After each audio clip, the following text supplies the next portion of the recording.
Greetings. Good morning. CC, good morning, everyone else in chat. Workers, VOD viewers, etc. Happy Saturday to one and all. Welcome to more beat-em-ups. What is up, White Buffalo, Rubber Kitty, Neo Freeman, Father Axe Keeper, Zimmy, Space Hopper Copter, Delic, Juno, Heavy Viper. Thank you, Space Hopper Copter, for 400 bits. Appreciate that. If members serves, that ought to give you a delicious burger jingle. Hope you enjoyed that. The bangle. I ate 2 eggs. Greetings. I mean, I didn't do that. Not today. I had a lighter breakfast. You go for some eggs, though. Trying to recalibrate. I'm having a cup of tea here because I've had way too much coffee recently. Hopefully I can stay awake. There's still hope. Indeed. Alien 3 is kind of a prime like probe software game because it's kind of sick. What have you got there? A box? But it's also kind of fucked. Depends which Alien 3. Yeah, well, yeah, of course. But given that the music is from the Mega Drive game, I assume that's what we're talking about. That's what I'm talking about anyway. It's really difficult in kind of a annoying way. Yeah, like conceptually, the way it looks, the way it controls, the way it's sort of structured, that's all right. But the level design and the timer being so strict and like it's the building blocks of how the game's created are all basically fine, but what they did with them in terms of designing the gameplay experience, it makes the game pretty frustrating in my experience. Because you legitimately have to trial and error memorize the levels and like collect all the hostages in the correct order and know exactly where to go and not get stuck. It's I don't know. It's the kind of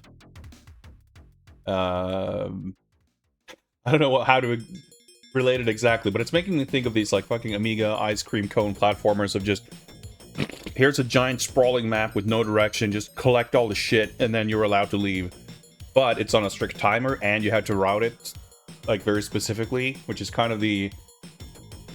Like, I don't like the directionless of these open, sprawling, Western platformer type deals. But I don't think making it so rigid and strict What have you got there? in that A way box? is, like, the way to go about it. The funny thing is, I do remember there's, like, a ROM hack that, you would think that maybe a good adjustment to make to that game is making it a little more lenient. And I mean, there might be hacks like that too, but there was one called like the survival hack or something. And it's they take the game and like make it way harder instead. I forget exactly what they did. I assume they couldn't fuck too much with the timer because it's already pretty strict, but they probably limited ammo and make you die faster or whatever, which... yeah, I don't know. I remember enjoying the Game Boy Alien 3 for sure. But I haven't played it since the 90s, so I don't really remember anything about it other than got this kind of top-down adventure sort of thing. I'm somehow in my brain now, not conflating it, but I'm associating it with James Bond on the Game Boy, which is an extremely ultimate god game. I don't think Alien 3 is very similar necessarily in terms of how it plays. But just my association with the Bond game kind of makes me want to play Game Boy Alien 3. But yeah, Alien 3 I think is just like... I don't know, it's kind of like Batman Returns. It was like just... the timing of when that film came out in relation to how sort of co-marketing video game tie-in practices had been developing over the end of the 80s into the early 90s. It just primed it to have like 4 to 5 game... I mean, I guess Jurassic Park is like the pinnacle of that, maybe. But Alien 3 is like not that far behind because there's so many different games based on it. I mean, it's funny too, I guess. I mean, not to say that Alien 3 wasn't a big deal, but compared to at least Jurassic Park, it's not like a universally beloved film. Probably more so now than back then. But it's still, you know, I mean, obviously it's not like you wait for the, you know, Roger Ebert review and then decide whether to make 8 games or not. But it's just funny how something like that can work out. The Super Nintendo Alien 3 is a game that always seemed like it would be cool because it's so like atmospheric. But from what little I've played of it, it always seemed like just a little bit too more of a chore to play than you would have wanted. And it gets kind of visually repetitive, and it's a game that always seemed like it would be sick as fuck, and then I think maybe to fully feel that way about it, you gotta be kind of in the right mindset. I haven't played that one in a long time either, so I guess I'm not sure how I would feel about it, but I vaguely recall having some of my lofty kind of impressions of that game dashed somewhat when I actually played it. I haven't watched, like, so I first saw Alien 3 when the, like, DVD box set came out in, like, 2004 or whatever. And it was, like, the debut, I guess, of, like, the... I guess I'm not sure if it's called, or if it's fair to call it the director's cut, but there was, like, an alternate cut, right, of the... of Alien 3. So that was the first version I saw. And I remember being, like, kind of surprised because I thought it was fine. Like, it was pretty decent. For how bad of a reputation that film had, I thought it was pretty good. Like, later, I've learned and come to realize that, like, yeah, of course, in some ways, that version is better. But I think even the theatrical version is, like, totally fine. It's not terrible. Like, I think maybe the worst thing you can say about it is, like, it's a little... it's like kind of a bit of a retread, you know? It's not the same as the first movie, but it doesn't necessarily... If you think of the first 4 films and, like, how each of them did something very different, and especially if you maybe compare some of the more original kind of ideas and concepts for Alien 3, the way it ended up is kind of like, yeah, and tonally, it's very bleak in general. Like, not just how it follows up from the previous film, but just in general. You know, it's not a very uplifting film. I mean, Aliens is still like a movie about a pretty horrific scenario, but it's got a lot of bits of kind of levity in it and very, like, likable characters. I mean, even the first one does too, right? Alien 3 is a bit more universally bleak. But yeah, I remember I was, like, super obsessed with that DVD set and watched, like, every included cut of every film and all the commentaries and all the extra materials back to back for, like, weeks. I think the funny thing with Resurrection, I haven't seen that one in a million years. I feel like there's probably plenty to enjoy about it, but I also think, sort of ironically, part of what made that, like, fresh and fun and exciting in some ways, like 15, 20 years ago, is, like, all the Joss Whedon isms that probably make it, like, harder to watch today, if I had to guess. Need a Giger cut of Alien 3 with the saxophone alien? Sounds pretty good to me. Yeah, they've done a bunch of kind of re-releases. There was a version that had, like, the alien head shaped box, but I have the Blu-ray box set, in a normal, like, non-alien head shaped case. Yeah, what's his name? Genet something, I think, right? The director. I'm not really that familiar with him. Or his work. But yeah, I mean, that was you know, I liked both how, like, the Alien series and the Mission Impossible series had that kind of gimmick of just different directors putting their own very different spin on things, until they both kind of stopped doing that and were kind of whatever. I haven't watched. I mean, I watched Prometheus in theaters. I did not enjoy it, and I have not really cared about anything Alien since then. Hello, Amiga Kami. Greetings. The amazing one, welcome. Hello, hello.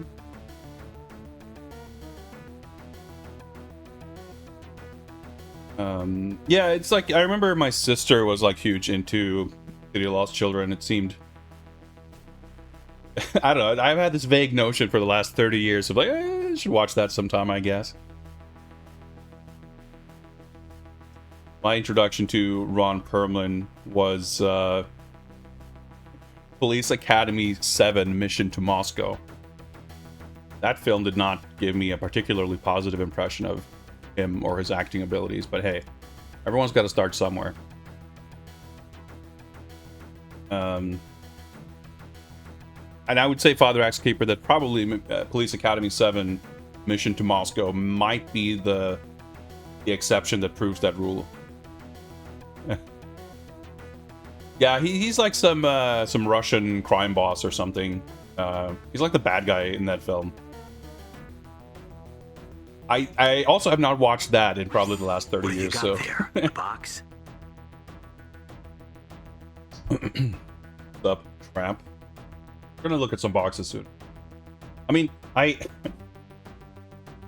you know, I was born in the mid 80s. I grew up in the late 80s, early 90s. So of course, naturally, I grew up a fan of the Police Academy series.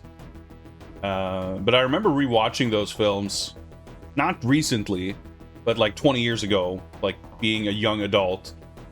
And it was so ubiquitous, right? In a certain time period, those films were a bit ubiquitous, and they always like bled together. Like you didn't really remember a specific individual Police Academy film. You just remember these vague concepts and characters and gags. And so at some point or another, I think it was probably around like 2004-ish, I was living with my brother, and we used to watch a lot of movies together. I think we decided to like just watch all the Police Academy films. And it was such a weird experience because like the first one, like as is typically the case, like the first one is kind of a real movie, and it's like hardly a comedy. It's like an R-rated thing, and I don't know, it's like a very different thing. And then like immediately from the first sequel, it like fully jumps the shark, and it's just like terribly stupid and just really whack. And you know, obviously like the humor is you know, not particularly sophisticated. What I'm saying is it didn't really take until part 7 for the Police Academy series to fall off. Like it was pretty, I don't know, borderline unwatchable if you're older than 12. I feel like that was my feelings on it when I was like 22 or 19 or however old I was at that point. Maybe I would feel different now, but I kind of doubt I would see them in a more positive light.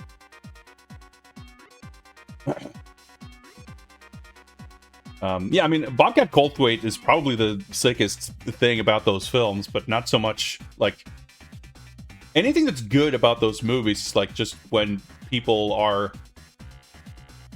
bring what they are outside of those films into those films is not really anything that's being created within the space of being in a Police Academy film, is how I feel.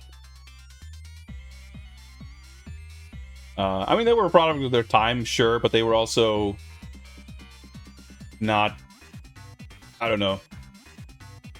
There are things that are of its time that are still good. I mean, I don't mean still as in despite the passage of time. I just mean that they are being of its time is not exclusively associated with being bad, or the passage of time itself doesn't make something of its time retroactively bad. Police Academy just is bad. That's my take. Strong Swedish Police Academy fans. I mean, I don't know. Like I don't know. You know, maybe that's not universal. Maybe that's just a Swedish early '90s experience of the Police Academy series being like fully ubiquitous. I remember one of my like best friends in like preschool, he had an action figure of Mahoney from the Police Academy cartoon series, which I've never seen, but it got action figures, and my friend had one. But yeah, I don't know. Like I said, maybe I'd be more open to certain nostalgic aspects.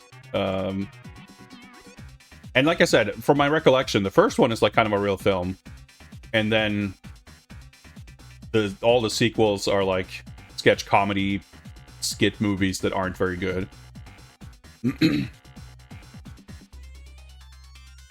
Yeah, and then there was like the TV show and everything.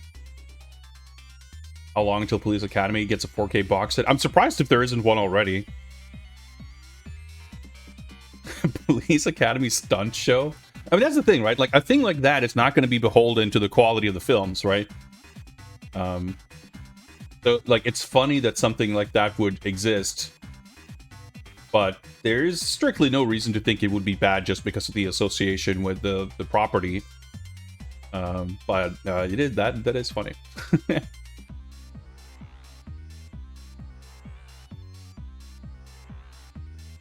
We got some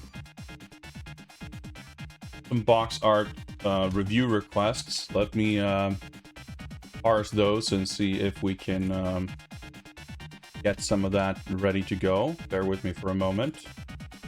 Crap sent a Sega Retro link, so that's probably going to take 25 minutes to load.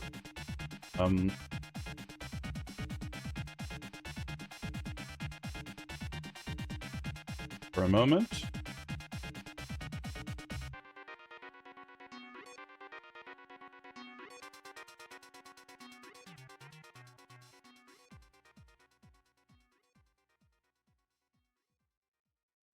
Okay, I think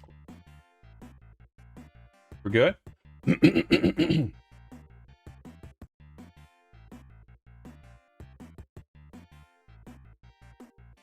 Totally get a Police Academy reboot. What have you got there? Seems inevitable.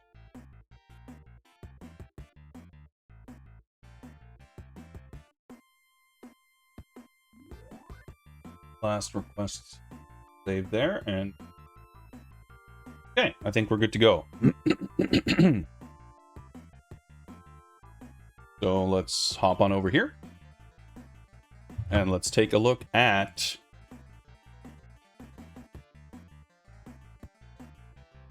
Ultimate Mahjong 5. 300 tile sets, 200 layouts, 1250 plus backgrounds, 5 great ways to play. Presumably none of them involve actual Mahjong rules. If I had to guess, I'm assuming this is a Shanghai clone.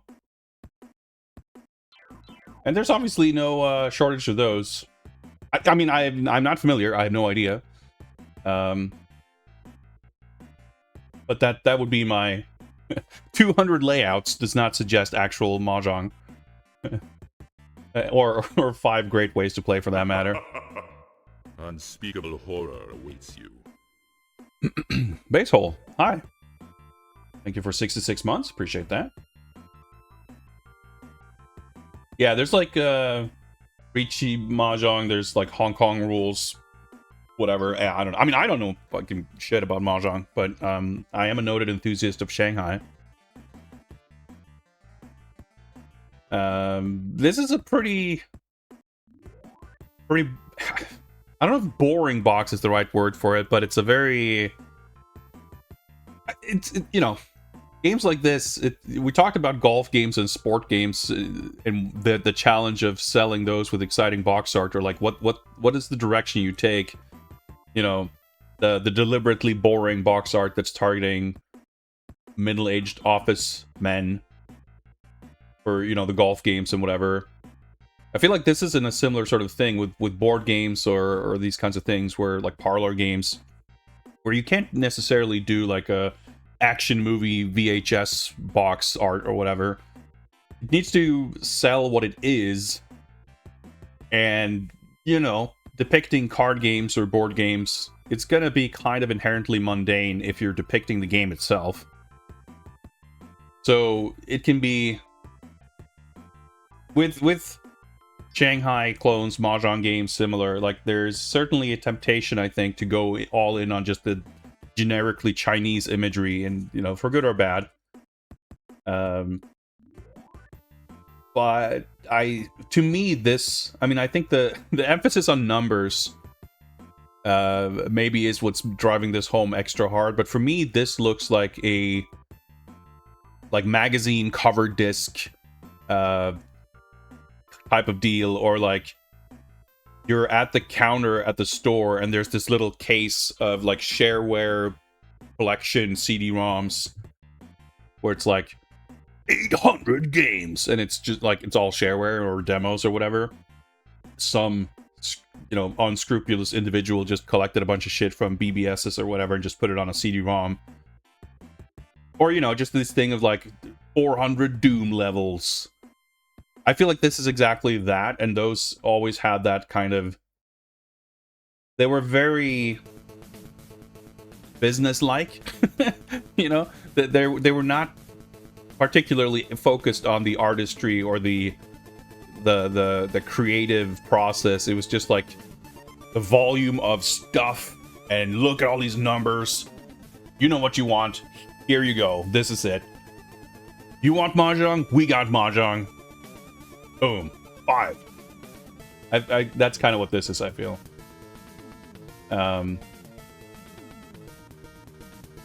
What if it's a game that lets users create their own tile sets and backgrounds? To just grab the user-made content, put it on a CD?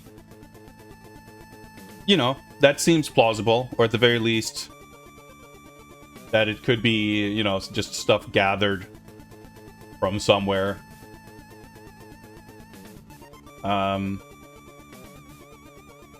Solitaire, Solitaire, well, Solitaire's fine too. Shanghai was what I meant to say, is Shanghai, and even a clone that doesn't have that much personality, if it's executed okay enough, like it can be still entertaining, it can fulfill its promise. And, I guess, these nondescript shareware CD-ROMs and whatever, every now and again, you could definitely find some gems. They could be awesome. But as far as, like, evocative boxes and artwork, not so much. This certainly does not pass the poster test. For good or for bad, I feel like this does not pass the back of the box test, because I feel like the front of the box has everything you need to know. I don't know what I could possibly learn by looking at the back of this box. Maybe get a visual preview of some of the 300 tile sets or 1250 plus backgrounds, I guess. But I feel like we kind of got all the info we need. Introduce a modicum of action through motion blur on the tiles.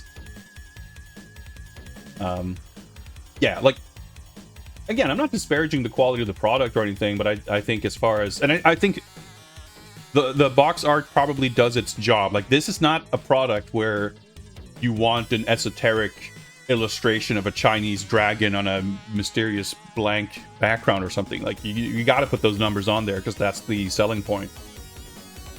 But as far as making it an interesting piece of art or something that is appealing on its own outside of its ability to sell the product, not doing a lot for me personally.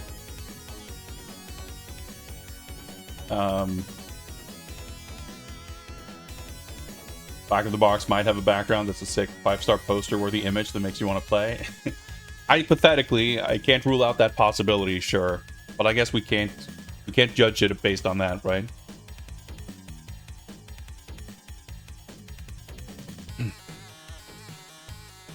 I don't think there's any game where I don't want an esoteric drawing of a Chinese dragon. I mean, I don't disagree. But what I'm saying is that this product is probably not aimed at people who feel that way. I think this is perfectly fine for what it is, but I think what this is essentially incapable of being exciting or interesting to me. Not the game, but a game that's product, a product that is designed and marketed this way is sort of bound to have a box like this. So for me, I'm gonna say this is a 2-star box because I think it's so overly emphasizing the product description nature of it that it's doesn't really matter how well of a job it does with what it sets out to do. It is just the kind of antithesis of what I am personally looking for in an enjoyable piece of video game box art media. Vaguely intrigued by the game itself, though. I'm sure I'd have fun with it.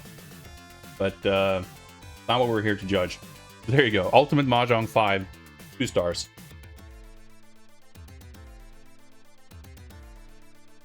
Next up, let's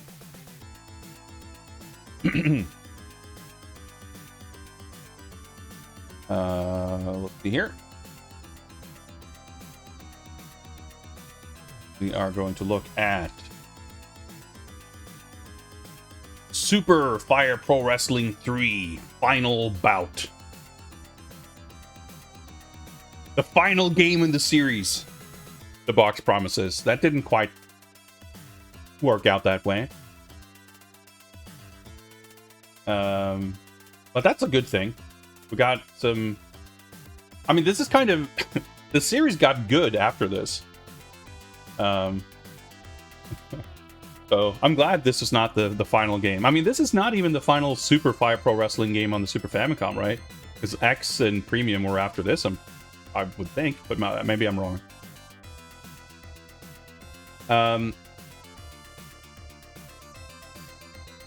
Yeah, I like this cover. I think this is among the better Super Fire Pro boxes. Like the one with the dude's face is kind of shit.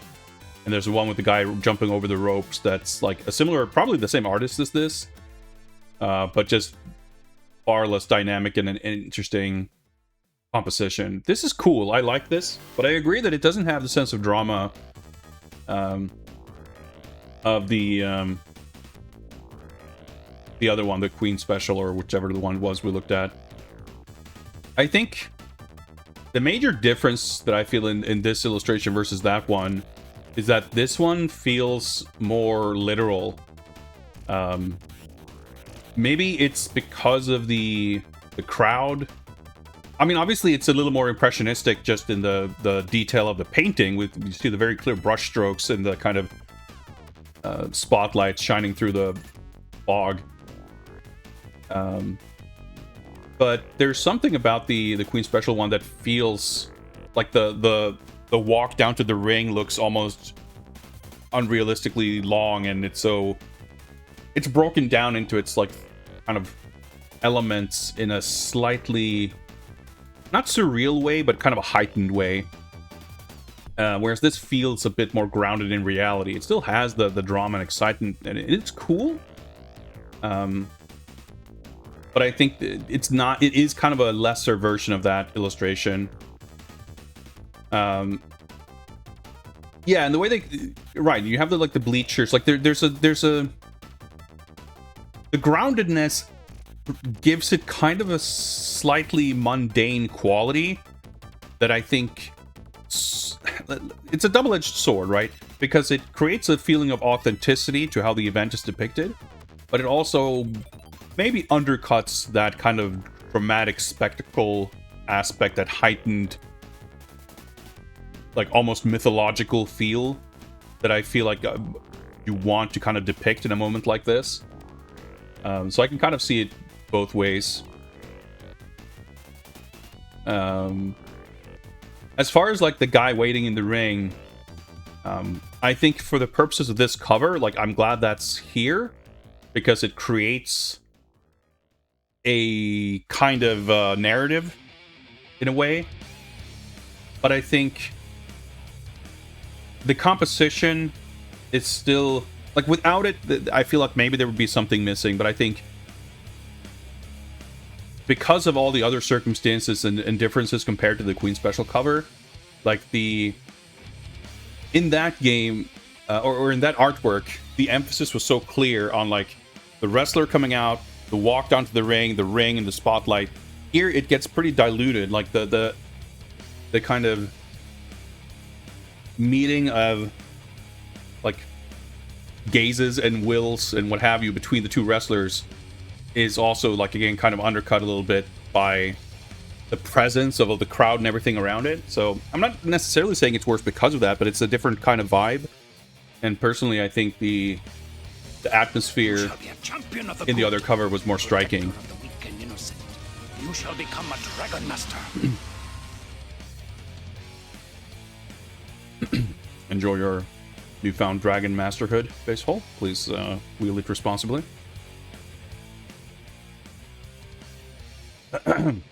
It's like one of my Japanese animes. I can think of nothing better. Alright, just going buck wild here on the redeems. That's alright. Yeah, like I said, I don't think this is the last Super Fire Pro game either, so I'm not really sure about the last title. But anyway, you know, I'm not a big fan of these, like, trims and bars and anything to kind of try one's best to fit something onto the Super Famicom box format. This is not the most egregious eyesore version of that I've ever seen, but I still think, like, if those elements were not there and the artwork had just been kind of extended to fit just a little bit better, I would probably have liked it better. But it's kind of an edge case here, because I think it's still, it doesn't necessarily feel like the artwork is terribly compromised by it, and it's easy to see with this composition and everything, the natural way to make it fit would kind of be to just sort of extend it top and bottom. So it wouldn't be that different. But it's a slight strike against it for me, I think. I like the logo. I think it's very readable and cool. Overall, the composition is nice. I think even the, you know, Shirizu Saigo, the final installment of the series, even that doesn't feel obtrusive, even though it's obviously, like, you know, across the middle of the artwork. It feels like the artwork was designed for that element to be there. Just like the logo isn't obscuring anything that's happening either.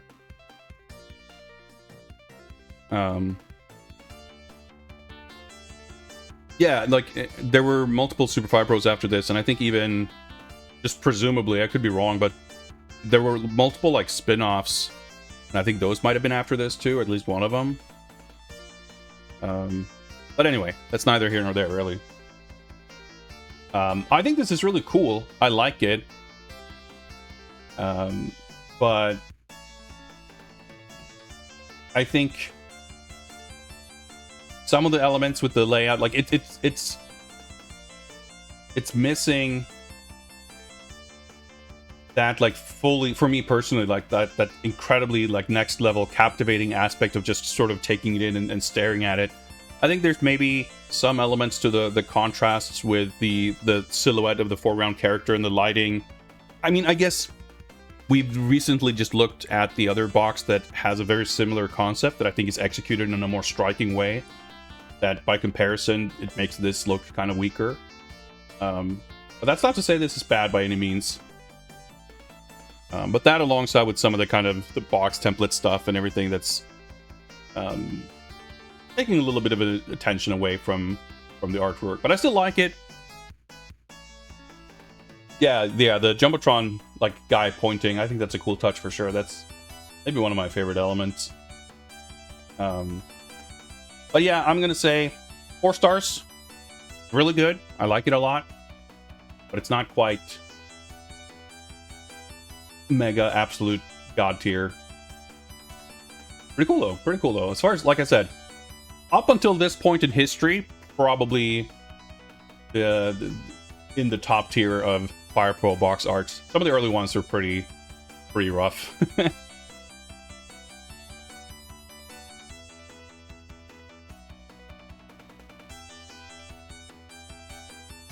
Basehole not a fan of pro wrestling. I'm trying to figure out where you're. I guess it's just the the kerning. I was gonna say, like, where you're reading that, but okay, fair enough.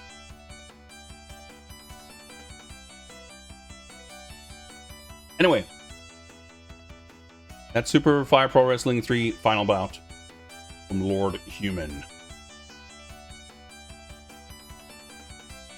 Yeah, if you're unsure about the rating, let's say we docked a little bit down to a 4 for the kerning. All right. Or I mean, I guess I should encourage the engagement, but I was about to say before the chat starts having some kind of civil war, let's move on to the next game.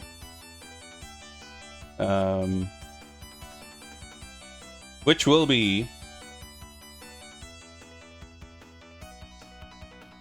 Death Crimson.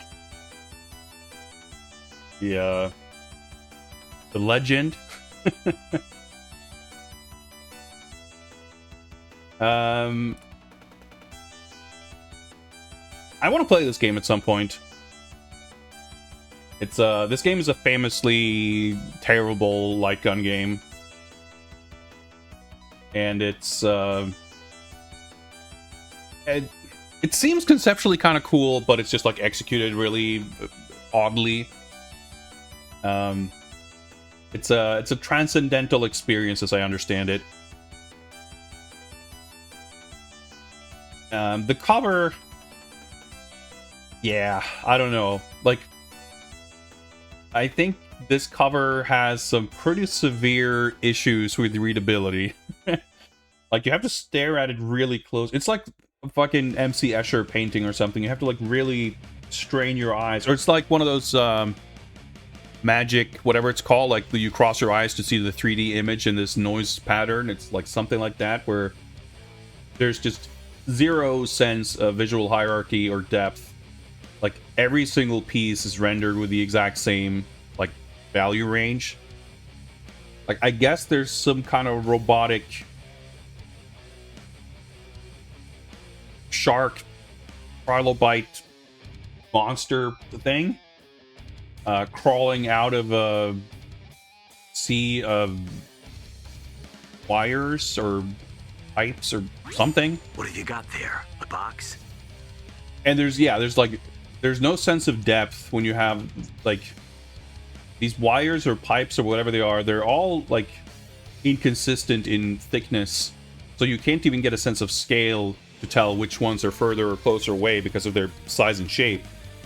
Everything is kind of the same color. Everything is the same brightness. I'm not super familiar with the game, but to my knowledge, like, I know it's this kind of fantasy horror themed light gun game, I guess we can call it. I'm probably getting a ton of it confused with or mixed up with Elemental Gearbolt, which I think, like, extremely superficially is, like, kind of related. But in my mind, when I try to picture what's in Death Crimson, I'm picturing a more brownish, reddish color palette than this. This looks like it's like I would sooner expect that this artwork is for Darius or something. Like, space aliens and, you know, fish or insects or some kind of vermin. Like, that's kind of the vibes I'm getting. And as unfamiliar as I am with Death Crimson, those kinds of things are not what I associate with that game. So it's, like, extremely hard to visually parse. It's confusing conceptually as well as visually. Again, if you look at it in kind of the micro detail, it's actually, like, a lot of the small things are, like, really well drawn. All the gradients are nice and smooth. Someone's, you know, proficient enough with an airbrush or whatever. But it's such a mess, and it's so visually confusing. Yeah, like the logo being also kind of low rent and sort of, I don't know. In some ways, it's like such a perfect cover. Like, it's not a perfect cover for the game, but given what the game is, the cover looking like this is like a incredible punchline to the whole thing, I feel like. Like the fact that it's not just, you know, a super crude, terrible, poorly made box. It's not like American Mega Man or whatever. There's like effort, and there's some amount of pretty serious skill and talent going into it. But it's like all this misdirected creative energy resulting in something just like kind of baffling. And I think that's, to my knowledge, I feel like that kind of sums up what Death Crimson is all around. And the fact that it's just like incomprehensible how it's even related to the game itself is like perfect. So, you know, I guess that's appropriate in a way, because it's sort of like if you were to review Death Crimson, Death Crimson could be an utterly fascinating experience that's like incredibly compelling. But how many stars would that be? Like, what's the review score for that?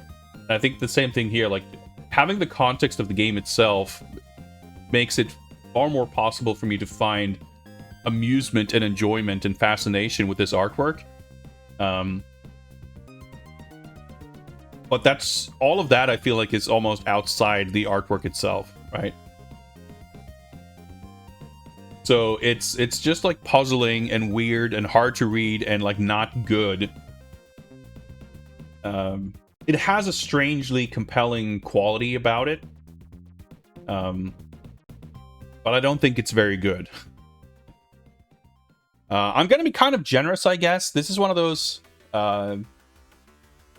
you might think, that based on where it lands on the scale, that it's kind of an average, middle-of-the-road sort of thing. It's anything but I'll still give it 3 stars, because it's like 4.5 stars on the mystifying, compelling scale of what the hell's going on here, and it's like a weak 2 on the like we executed good artwork that you can see what it is scale.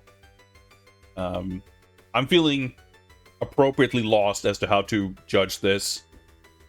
Like, that's the thing. Like, it's got something, right? For sure. It's got something, but it's also got so many flaws and issues. And I think, like, the same exact image, but just, like, adjusted so that you can actually see what's going on, could elevate it quite a bit. But at the same time, would you lose some of that mysterious X factor then? It's hard to gauge, but I think for me, like, the readability is just holding it back, where I can't. It's too. It draws so much attention to itself. The fact that it's hard to make out what anything is, that I cannot really, in good conscience, give it a higher rating than this. Endo1980, welcome, bonjour.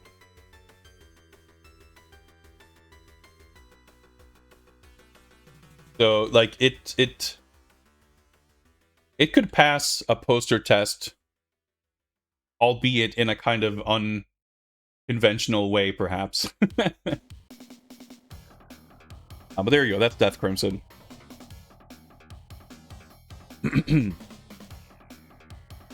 We have one more to look at here.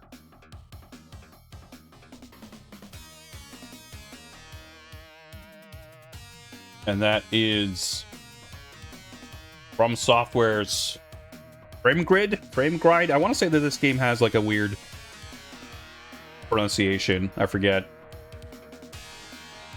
I don't know this game very well. I'm not intimately familiar with From Software's... I was going to say older output, but I feel like I may be more familiar with like the mid-90s Kingsfield stuff than the late 90s, early 2000s. Like Dreamcast, Xbox stuff. But it's pretty cool. It's got a very well painted image of what looks like a medieval Gundam. And that's pretty cool. I have to admit, a little bothered by the fact that the blueprint stuff that we're seeing on the left appears to be like squashed. That's something that I think can work super well when you have these like more you know, very late 90s graphical design elements of stuff that's supposed to look futuristic. You have these like video overlays and like you know, avid fart like editing with like flashing images and stuff. You can have like distortions and stuff that's like not looking the way it should, as like in terms of, you know, proportion and color, like inverted colors or whatever, like as part of a visual tool set. But in this context, I feel like it makes less sense because of this like sepia tone and the kind of the fact that it's got this kind of old timey imagery. Like again, like the mechs look kind of like medieval knights. I'm getting strong sort of Da Vinci vibes, right, from the blueprint element, like the Vitruvian mech or some shit. So for me, that element, I mean, I could be wrong. Maybe it's like, I don't know. It just looks like it would be that the image is squashed, and that to me is distracting. But I still kind of like that element being included because it gives it a little bit more of that flavor. Like it drives home. Like if you imagine this artwork, it was just the illustration, and if it was maybe color graded a little differently, it would literally feel like this is, you know, I'm using Gundam as shorthand, but like it's giant mechs fighting, and they happen to have a slightly medieval quality to their aesthetic design. But the fact that you have this like sepia tone, the fact that you have there's some kind of conceptually, I don't know, my brain is making connections here, but just the way the kind of brush strokes feel sort of emphasized in the drawing as well, or the painting, I should say. Combine that with the kind of old-timey blueprint, even like the font used for the little notes, right? The little text and numbers in the blueprint. It's clearly evoking that kind of historical feeling, right? It's not only in the visual design of the mechs, it's not only in the color scheme, it's not only in this kind of implications brought on by the design of the blueprint. I think all that works together really well. Someone mentioned that the logo feels incongruous with that, which I can kind of see. I don't really mind it. I'm more bothered by the balance of the layout, where the logo is like off center and like the composition looks a little clumsy in that way. And I will say, I think the Japanese Dreamcast branding with the corner little eye piece is, I'm not a huge fan of it, because it just the way it's so visually the word heavy or dense, like it draws a lot of attention, and even if it's like a bit up in the corner, the shape of it and the spacing from the edges kind of, it gives it, I think, a disproportionately prominent role in any composition that you put on a Dreamcast cover. I think that, like, I'm not a huge fan of that. And yes, for sure, that would be out of From Software's control. That's just part of the platform branding. But so, you know, I'm not judging the competence of whoever put together the cover design, but it has an impact nonetheless. And I think it's just kind of interesting to note. Well, it's interesting if you're like me, that despite being on paper, you know, not that obtrusive, it doesn't take up that much space, it's a thing over in the corner, it still, I think, can negatively impact the overall feel. You know, compared to the gold trim on the left that we saw on the Saturn cover, for example. Like, this feels far more obtrusive to me. And I think it you know, because it has this, it shifts the weight over to the corner. Like, I would have to assume that's why the game title is like slightly over. Although maybe because if you had this in a jewel case, technically the spine of the case, like maybe if you include the width of the spine, the game logo is actually, maybe it feels more centered when you're looking at it that way. So I don't know, but that goes to show that there's like considerations that can affect like the composition of the artwork. MP83, if you have another request lined up, you can, or maybe we have at least one more in the queue after this. I might have said it that it's the last, but if that's what I said, then I misspoke. What have you got there? A box?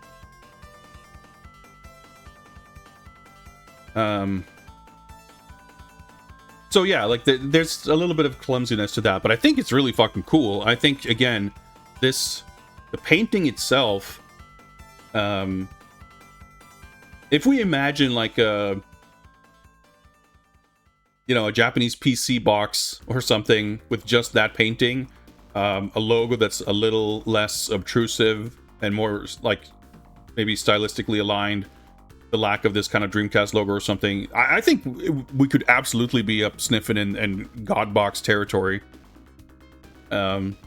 This is definitely held back by some of those elements, but there's a lot here to like, and I think it's really cool. It's definitely compelling, and it makes me curious about the kind of... It makes me curious to learn more about the game. I know I've seen this title many times, not paid too much attention because I'm not really into mech stuff. I'm not a huge From Software fan. But seeing this artwork kind of makes me like, oh, I'm actually kind of curious about this. 4 stars. Very good art. Held back a little bit by factors outside of the illustration itself, but still cool. I like it.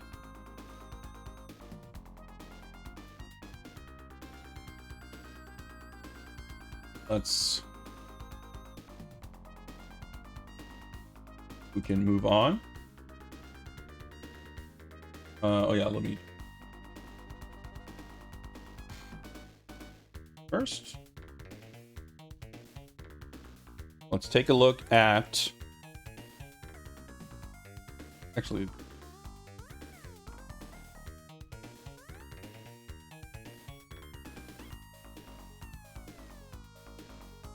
Let's take a look at Budokan, the Martial Spirit, by Ray Toby, Michael Kosaka, and Rick Tiberi. Electronic Arts.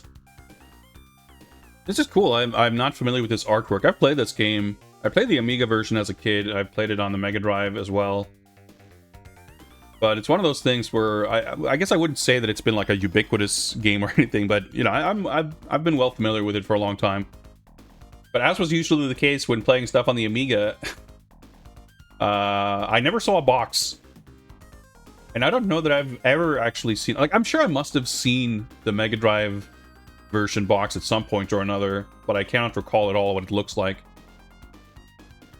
EA definitely went on to... well, maybe went on isn't even a fair way of putting it. But they definitely built a reputation for having pretty elaborate and cool boxes. In my brain, Budokan is like an early EA game because it was the first game they released on the Mega Drive. But that makes it like, that puts it at like 89 or something. So it can't be, they must have been putting out a bunch of stuff for years before that. So it's just my association being a little off. There were quite a few martial arts themed games on computers around that time, right? So it's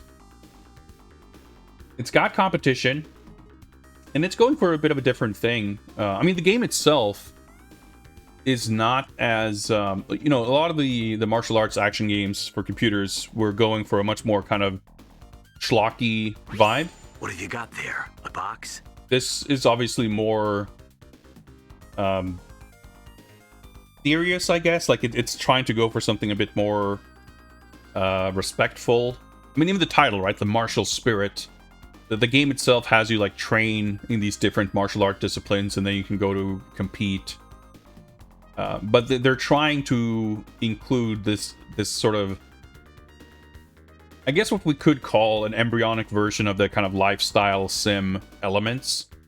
It doesn't maybe push any of that all that far, but it has, there's a difference between what this game is going for versus the, British pajama man that's supposed to be a ninja, doing an action pose on a box for some whatever. Like, it's going for something a bit more sophisticated, I guess we can say. And I think it achieves that pretty well. Like, it doesn't embarrass itself, right? Clearly, this is like, I don't know what you would call the technique, but it's like, there's some kind of, these look like paper cutouts or whatever, but they're clearly sort of traced over photograph, right? So I guess you could call it rotoscoping. You have this like very faded kanji brushstroke thing in the back. You have this like the text thing on the sides. I think it's pretty cool. I think it maybe, I think it would, you know, it would stand out as like, if you put this next to other martial arts games, I think it would give off an impression of being much more sophisticated. I think is accurate to what it's going for, if not necessarily in execution. So I think that, you know, not a bad way to go. Hello, Mighty Cat, greetings. I like it in concept. I think it's reasonably like evocative. There's something about it, I guess, that I feel is not necessarily, how do I put it? I feel like I enjoy the concept more than the execution. It's not bad. It's pretty good. But I guess like knowing what EA was kind of capable of, you know, we looked at the Wasteland box previously. There was, what was it called? The game we looked at yesterday? Legacy something something with the dungeon monster. Like, that was so sick. And I think this just doesn't have that like energy to it. Like, it feels a little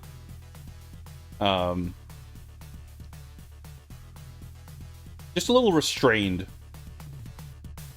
which I can see how you could argue that's appropriate for what the game is, but it ultimately results in a package design that I think is a little, I don't know. I guess it's fair because the game itself is also not the most exciting.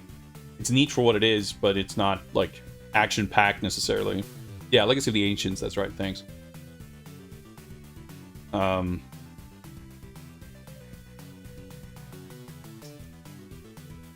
So where does this put this ultimately? Is more like a book cover? Yeah, I can see that for sure. For sure. So yeah, to me, I think this is a strong 3, but I can't quite... The same concept executed more strongly could absolutely, easily have the potential of a 4, but I just can't really quite see it.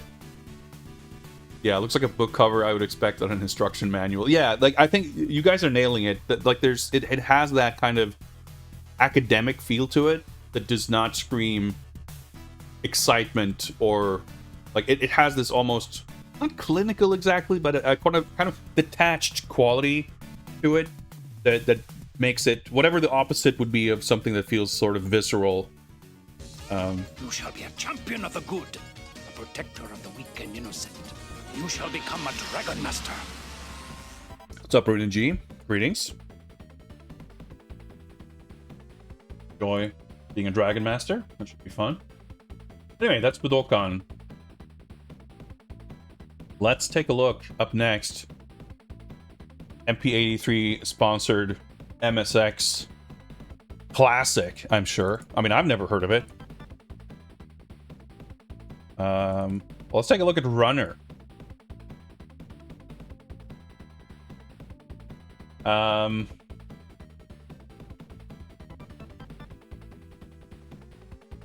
Well, we got hand-delivered high art here by our friends at Lorciels, and impossible platformer with mostly impossible stages. I mean, that's what the box is communicating. I think that's true. I am not a huge fan of this, though. I think there's, you know, you could argue that it's got its heart in the right place, sure. I think the technical execution is quite subpar. Like, Like, the composition is a bit clumsy with a lot of empty space up top, but it's not really used well to put a big logo or something, because we got this chunky serif font that clearly is an attempt to make it, like, pop against the background because it's blue, but they just picked a very bad shade of blue because it somehow just blends entirely. I mean, not entirely, but it's, like, weirdly hard to read. To say nothing of the company logo that's just, like, fully camouflaged in a pile of rocks somehow. You got this guy making a fully inscrutable facial expression, but looking rather, you know, jovial and relaxed, all things considered. All things, including the fact that his arm has been impaled on something that does not appear to be a spike coming off these spiked wheels, because if that's the case, then I have even less of an idea what's going on with the perspective in this image than I already did. There is something charming, and for sure, if you're rating boxes in terms of, like, how funny is this? I'm not begrudging anyone for getting enjoyment out of this, but I don't really like it, because to me, I guess, I mean, I don't want to be too much of a stick in the mud. But I think there's... I mean, you guys know how I feel about ironic appreciation of things. I'm all about earnest appreciation. And I think while there is something to be said for finding the positive in anything and being, you know, capable of enjoying anything, at the same time, I think... you can still be critical and cognizant of what separates the truly great from the stuff that you can, you know, manage to get enjoyment out of personally.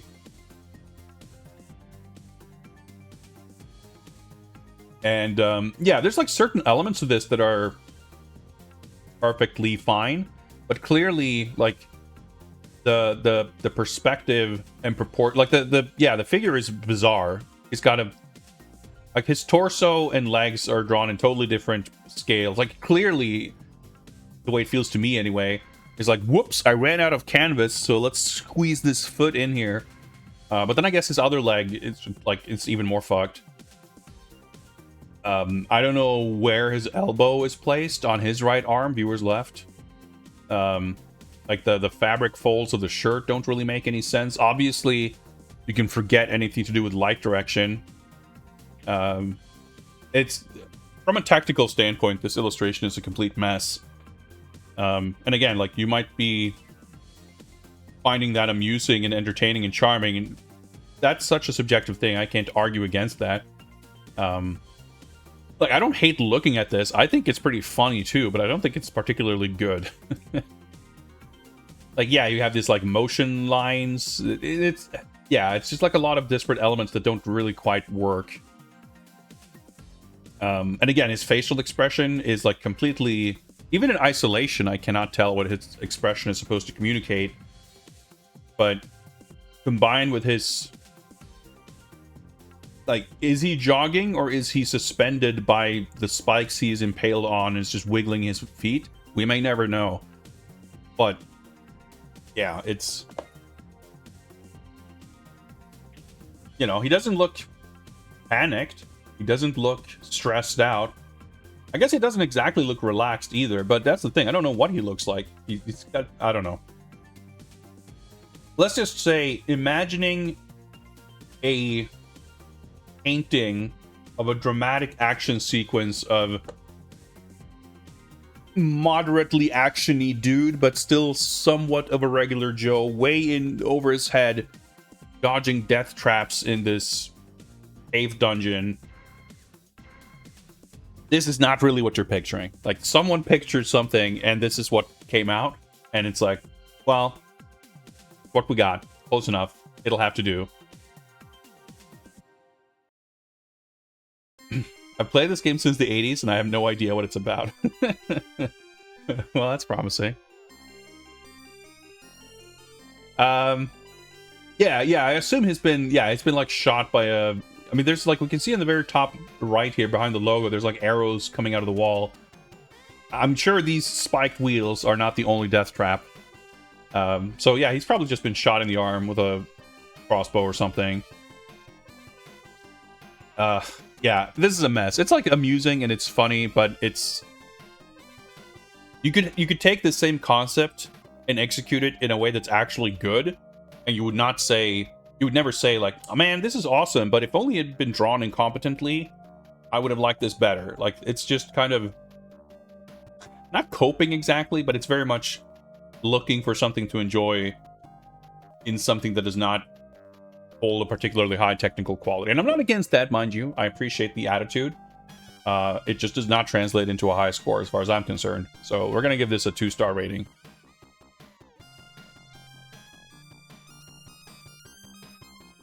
Yeah, Proane, soft line. Father Axekeeper passes the poster test. I mean, I can see that because you're like super into the punk aesthetic, right? Like, I think this would be not out of place. Like, I'm imagining you can have this house wallpapered with these like homemade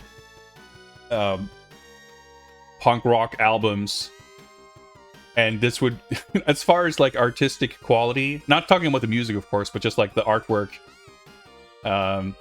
this would not be out of place. And like, it's less out of place in that kind of context than in a computer action game context, I think.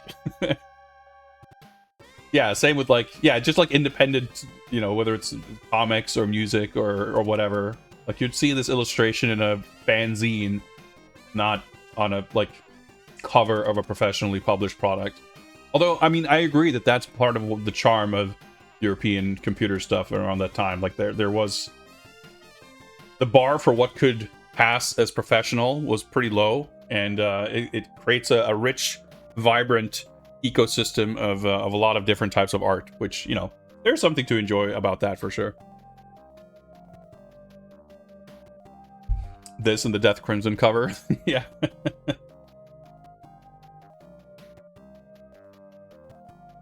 Man, you're giving me an idea now, Electra. I have all the images saved for these reviews, right? Like, I should... I decided pretty early on, given what I wanted this whole review concept to be, that it wasn't going to be this organized thing where I keep track of everything and save all the... Like, it's just too much work. It's just a fun thing. But for practical purposes, just to bring it up on the stream, I have to save the images anyway. So we could do some kind of... either a Hall of Fame or just... Here's everything, just to see everything side by side. I think that would actually be quite amusing. I will take that under consideration for sure.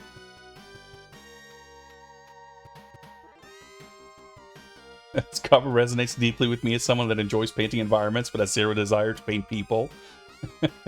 See, that's you know, that's the beauty of video game cover art, right? It can all take different things from it depending on our personal sensibilities.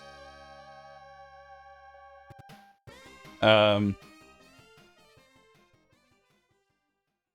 Electra, I've got things spinning in my head. I got ideas. We'll see what comes of it. Again, though, I want to keep the bar low if I want to actually do something with it. So we'll see. Unspeakable horror awaits you. Bardic Broadcasts. Been a Skull Club member for 12 months and earned himself a new skull for his trouble. Thank you very much indeed. Appreciate that very much. We will now be looking at what I think is the last image for today. I would imagine this is squarely up Bardic. Hang on. Bardic Broadcast's alley. Now I'm typing Bardic Broadcast to find the image. That's not the name of the game. We're looking at EverQuest, the Scars of Velius. Expansion pack requires the full version of EverQuest. And about 45 logos at the bottom of the box. Yeah, I had a similar thought, Vinod, for sure. Like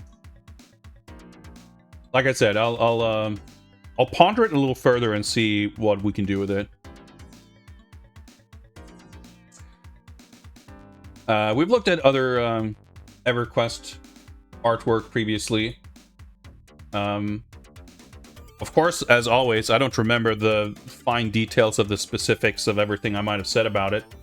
But it's interesting. I think there's a particular nostalgic quality to these EverQuest boxes that capture something pretty different from the 80s stuff, because it's its own, like, this was already, I feel, at the time a kind of nostalgic thing, like, or at least highly conventional to the point of borderline old-fashioned compared to a lot of other things that would have been on store shelves. Not so far removed from mainstream sensibilities that it would be like that you would be cynical about how nostalgic it is or whatever. But still, comparing this to, I don't know, of course these types of games isn't really my my area of expertise, but I don't know, I can think of like Diablo or something. I don't know, like it feels like it has a pretty distinctly, like, it's evocative of the kind of artwork, the style of art, the general aesthetic sensibilities of, RPG sourcebook, fantasy novels, and things.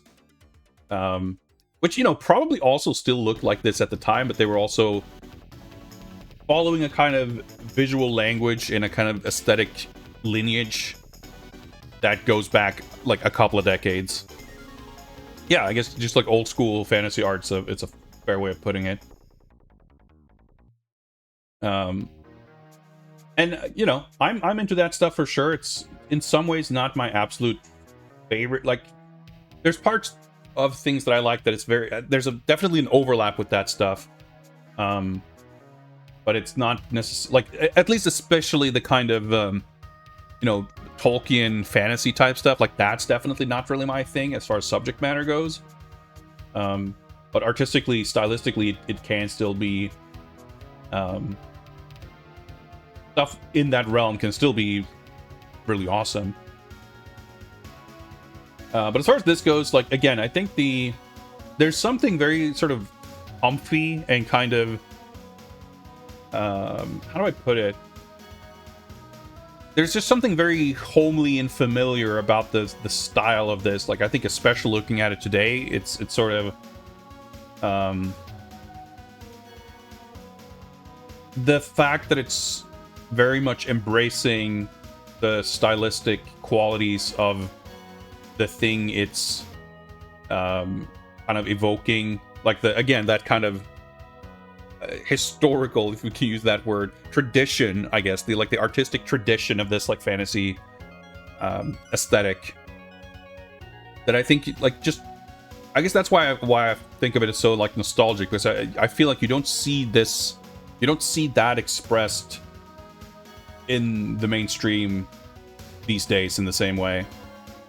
And that, like, I would say that's the specific quality that appeals to me the most. It's probably fair to say, I mean, I don't know EverQuest well, but if the logo wasn't on this and I saw this artwork, I mean, definitely if there was a multiple choice, but even if there wasn't, I might be able to identify this as EverQuest. And it's got the EverQuest babe, which, it's appropriate. That's part of it. That's what it's supposed to be, right? But it's not just that, right? It's also the way these kind of other warrior dudes look, and the dragon and the color scheme, and I don't know. I think it all sort of fits together. I like the fact that it's the color palette and the kind of muted background and the character in the front popping. Like, I think that's also kind of specific to their aesthetic, like the branding of EverQuest. Having this, like, it's not too far off from these sort of mobile game ads of weird, like, sexy ladies asking what they can do for my lord, whatever. Like, having this, like, appealing character front and center that's like, you still have this kind of scene of something going on. You have this environment. You're selling kind of the epic adventure world of the game, but you're also very much putting like the character. I don't know if this is a named character, but I mean, like, in terms of the aesthetic of like a person on a box, but still kind of anchoring it in the world of it. I think that's not inappropriate. Like, I can see how in some context it maybe makes less sense. In some context it might feel more contrived. But for this, like, there's something about it that I think just completely works. Because I think, even again, as someone so detached from it and not that familiar, that kind of pin-up artwork quality of, like, this is a cool character, this is an appealing character, this character and this style of character is our brand. So putting that front and center in a way that is sort of vaguely artificial seems appropriate. It's not... I don't know, it's very hard for me to explain. I think in some other context, or maybe if it was just stylistically executed in a slightly different way, it could have been quite boring or like a little weird, a little detached, and how, like, you know, you could very easily make the argument that someone mentioned in chat, like, you know, she seems pretty detached from what's going on here in the scene. She's like physically planted in the scene, but she's like posing for the camera as opposed to engaging with this dragon. Would it feel more believable? Would it be more engaging if there wasn't this, like, because it's almost like conceptually, if not literally, there's this like pane of frosted glass between her and everything going on in the background. And I think maybe, again, like, it seems part of the EverQuest aesthetic to kind of have it that way. And in other contexts, that might feel weird. Here, I think it works, because I also think, like, the character is very much visually, aesthetically appealing, right? So putting that front and center and not, like,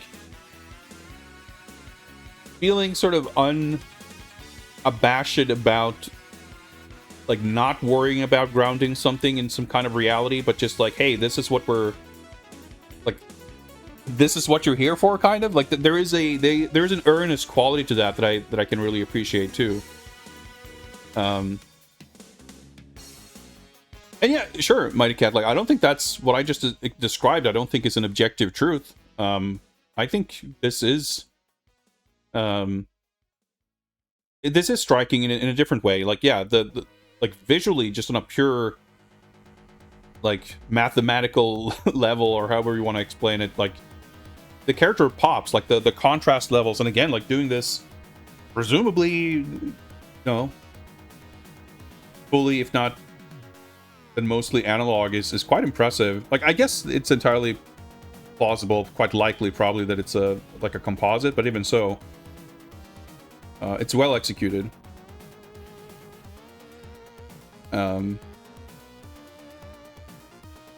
So yeah, I like this a lot. Like, I think and I'm intrigued personally by the fact that there are a lot of things about this that, like, it transcends kind of some of my sensibilities, because there's a lot to, like, the design of the warrior guys, for example, stylistically is not really my thing. I mean, it's like, it's fine, but it's not, I don't know, it's fine. And as far as this kind of pin-up quality of the character and everything, like, there's some things like that I wouldn't have thought are, like, what I really want to see the most in artworks like this. But the way it's executed, like, just taken as a whole, like, I still find it really enjoyable. And yeah, like, the dragon with the wings, like, the composition is in a way sort of unconventional, but it still works really well. So I think this is really, really cool. I'm gonna give this 5 stars. This is pretty sick. I like it a lot.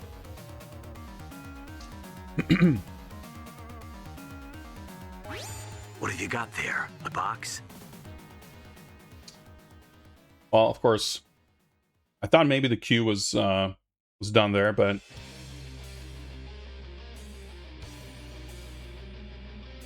course, Macaw 45 never let me end. So let's take a look.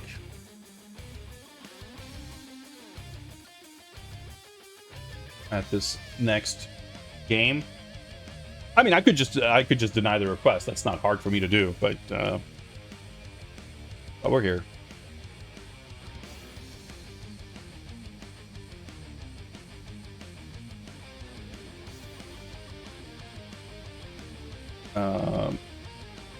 Which chat not working? All right. Japanese businessman, premium whiskey, elitist gaming. Shingura Touch no 707日. That's like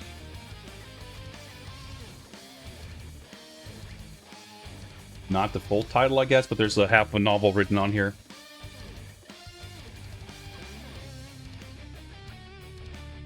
Recommend Keith Parkinson books for anyone who liked EverQuest art.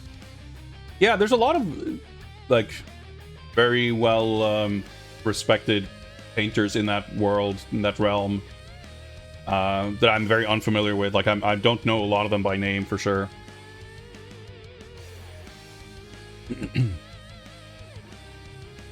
One of two games based on the Chushingura story of the 47 insane Ronin that burst into a lord's huge estate to slaughter everyone. Seems like a good premise for a game.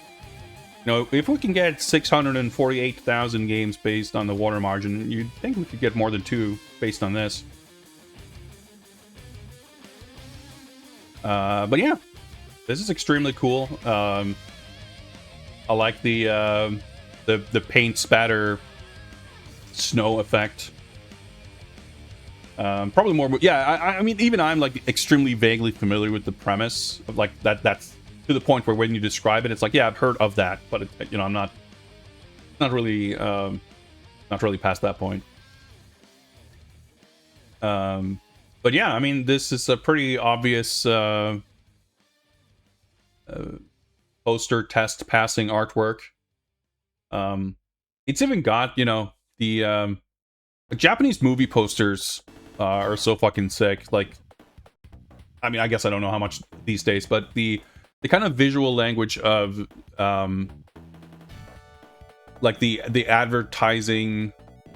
This, I mean, not just Japanese, of course. You look back at like movie posters from the 60s and 70s and 80s, like so many of them. I'm not even talking about the artwork, that too, but just like the way they would use graphical elements and typography and things like that. And I think, of course, Japanese is so striking visually that it just looks really cool when you put it on a poster and everything. And I think this definitely has some of that energy. Like, it's hard to imagine taking this cover and doing like a localized version in English that doesn't lose something of the energy that this has purely on account of like, it's not even doing that much with the writing. It's not like it's like, holy shit, this is so cool or so, you know, inventive or special or specific. It's like pretty basic as far as those things go, but it just has that visual impact that looks really cool. And I think that gives it a little bit of that movie poster like quality. Yeah, I mean, like you tell the story so succinctly with this one image, right? Like, you don't even necessarily need to know the details. You see this fucking war band coming towards you, and you know that shit's about to go down. You have this like intense facial expression on the dude in the center with this eye like being visible in the shadow. Just the very harsh shadows and the contrast with the bright snow and the dark sky. Like, yeah, this is fucking phenomenal. What's up, Dan Highland? Yeah. I mean, the vertical writing is one thing, and I agree. Like, that's part. Like, I think part of what makes Japanese writing so kind of cool and interesting from a graphical design point of view is that it is so flexible. You can, you know, put it in different orientations. You can like play visually with the design of characters in a way that I think is... It's funny because in a way, like the Chinese and Japanese writing is more... Compared to the Latin alphabet, there are a lot more rules for how a Chinese character is written. Like, the strokes have to be done in a certain order. The strokes are supposed to have a specific shape. If you compare that to the Latin alphabet, like, as long as you can communicate the overall shape of a letter, it is that letter, you know? So technically, you can draw letters however you want. But with the Chinese writing, despite being more, like, rigid in its rules for how you write it, you know, maybe it's a matter of creativity within constraints. I don't know what. Like, I'd be fascinated to read some kind of scientific study on it. But the specific ways that these different types of specific brushstrokes can be and are stylized and used as kind of like a graphical visual element. You know, I can't rule out the possibility that I just find it more compelling because it's more exotic and unfamiliar to me relative to, like, the Latin alphabet. But there is certainly something really powerful about, like, how you can use this writing as, like, a visual element in a composition that I feel is just distinct from the Latin alphabet. I'm not even sure why, but I just feel like that's the case. So yeah, this definitely has, like, an old school movie poster vibe. Not to the point where I think I would mistake it for a movie poster, but it has that quality.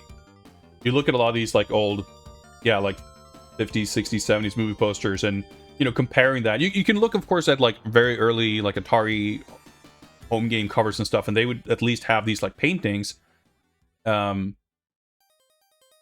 I think if you were to look at the general kind of visual language of video game box art from, you know, say the 80s versus movie posters of the 60s, not specifically even Japanese ones, but in general, like, those movie posters were a more sophisticated craft because of just, like, the money and effort that went into it and the people who were making it, the level of experience, etc. But this is an example of, like, not a unique and not first by any stretch, but, like, reaching a point of applying that degree of craftsmanship to the design, and partially some of that visual language too.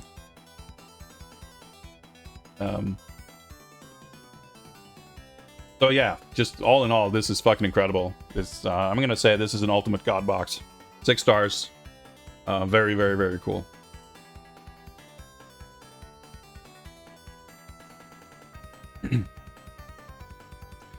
Yeah, we had, speaking of Father Axe Keeper, when I was living with my brother, watching a lot of movies, because we were very cool teenagers / 20-somethings, we had framed posters of Seven Samurai, Akira, and I think... I don't remember if I actually had them up in that apartment, but I have / had posters for The Killer and Terminator. I mean, none of those were, like, original, of course, but yeah, like those like Kurosawa posters are all sick.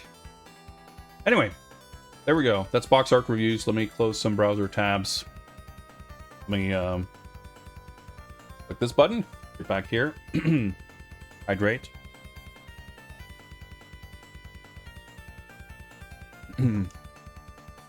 And get ready to play some video games. It's up 2 hours. Yeah, I was looking at the clock here. It's like, Jesus Christ. I thought I was starting stream early, and here we are. It's 11 a.m. We haven't even done anything. Well, I mean, we've done plenty, but we haven't played any video games. And we won't for at least a few more minutes, because I need to take a short break. Gotta look after... my body and my mind, and not push myself overly hard. When I return, we will be playing some beat-em-ups, and you may be expecting, after yesterday's stream, that we're going to be playing some Zero Team. If that is the case, then I'm afraid I have to disappoint you a little bit and say that will not be happening today. I didn't really have time to make sure I had the game up and running. I did, however, do a little bit of research and discovered that there's like another half dozen or so games on my list, probably more that I didn't have time to check, but I also don't have up and running. There's like, you know, MAME version mismatches and stuff, so I gotta just do that stuff. Segment. Thank you, Razor, for 200 bits. I love those bits. That's a fair trade in my book. Thank you very much.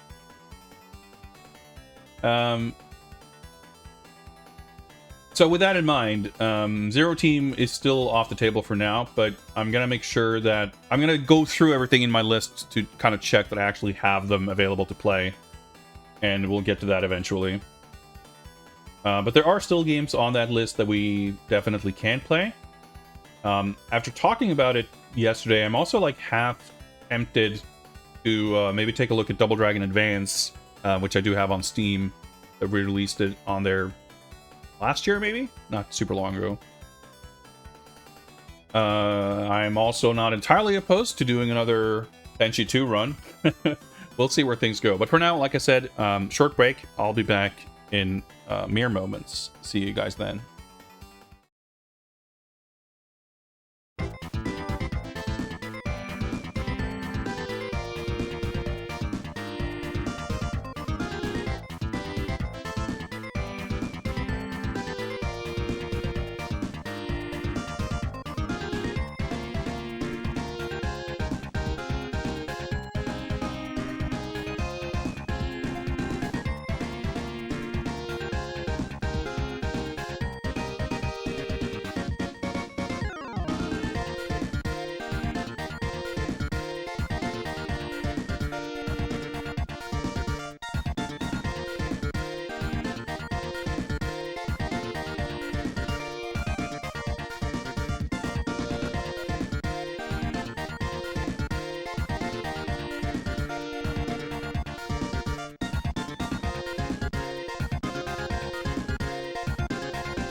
All right, I'm back.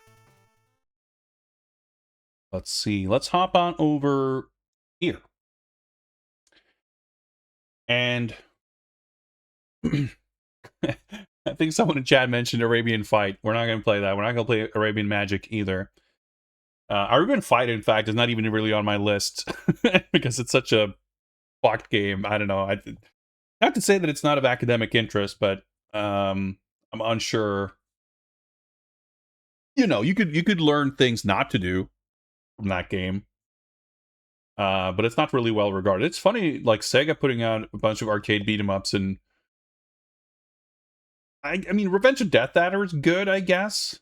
I mean, even the original Golden Axe, of course, for its time and everything. But for the most part, they're pretty messed up.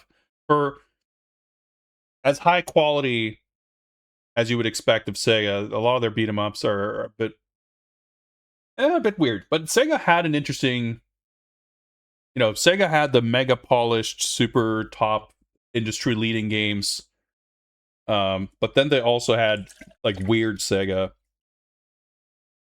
I like DD Crew. DD Crew has very cool stuff going for it. The art's pretty impressive and everything, but it's like a weird bootleg feeling game. It doesn't have any credits. Like, it's just a weird game. You have stuff like Dark Edge, Burning Rival, the fighting game with like hand-drawn cell animation that's like the kind of whack. It's it's just funny, like that Sega had this kind of weird range of mega iconic, timeless classics, and then like in parallel, they're putting out this like super weird jank. Pretty cool. The game I wanted to check out, also mentioned briefly last time, sort of this way, is the Combatribes. I don't know. Maybe someone in chat can let me know if there's anything different based on region in this game. I don't think... Not something I recall hearing about. So I don't know if there's particular reason that we should be playing the Japanese version or anything. This just happened when I have bookmarked, so... We'll go with that, I guess. Look, you! Thanks for the follow. Appreciate that. Let's turn down the audio.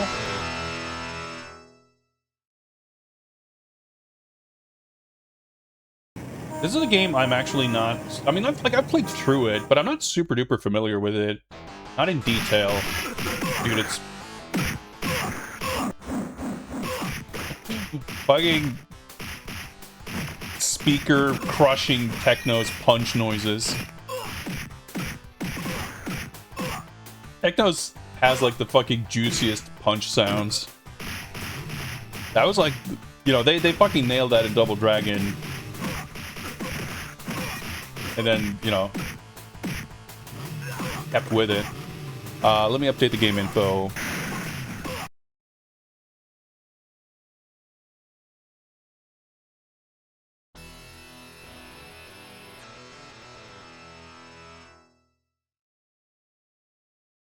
Combatribes, there we go.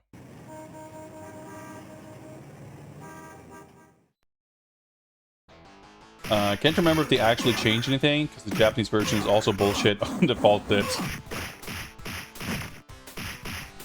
Yeah, this is like the, like, it's interesting, I think Techno's games, a lot of them, like, the aesthetics and character designs changed quite a bit over the years, but there's, like, the proportions and the chunkiness is very much a Techno's trademark. Like, the enemies, not so much, but the player characters in this game, which is also a kind of a strange thing that you have this, like, weird size difference. The main characters here, the way they're drawn, I think, is actually quite similar to the characters in the WWF games, in WrestleFest and Superstars, or whatever they were called. Like, they've got these, like, huge arms. Everyone's built like a box. Like, the sort of...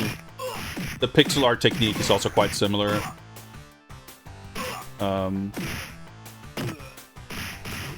But this is an interesting game because it's like... It's got a lot of similarities to Double Dragon, of course.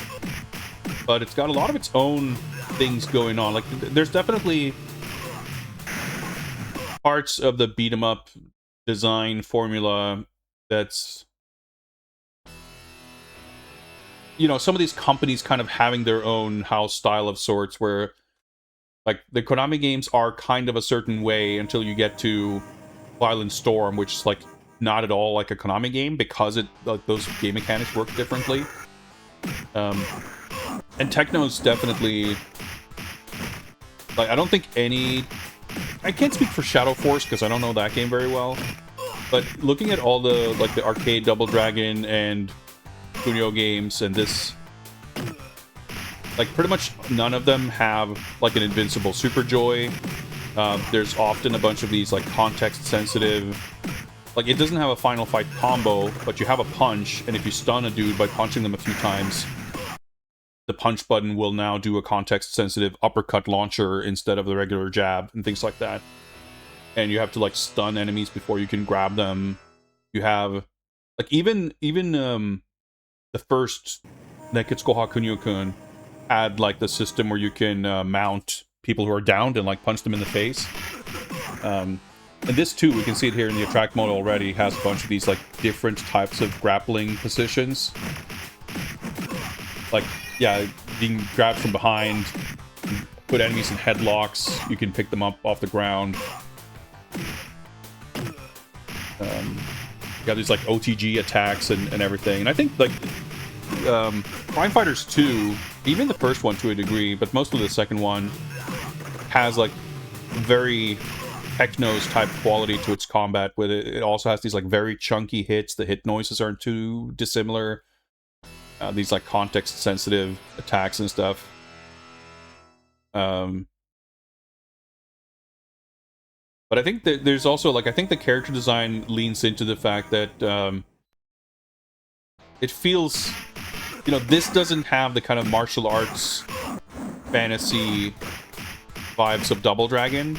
I mean, obviously that has the whole, like, urban gang thing, whatever, as well, but there's something interesting, I think, about the fact that the player characters are these, like, huge buff dudes who are just gonna fucking destroy everyone. I think the boss characters are kind of sized like the player characters, but it's a quite unusual dynamic. But you have these, like, big wrestling moves or whatever. And yeah, you can, like, throw motorcycles at dudes and everything. It's kind of a unique vibe, I think, among any games like these.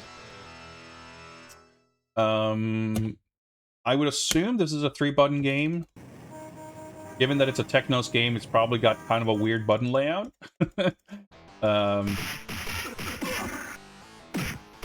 I reckon this is going to be a game that is hard to play without knowing a bunch of weird intricacies. So as usual, when we're doing beat-em-up science, if anyone in chat knows this game, I welcome any and all hints and advice and instruction.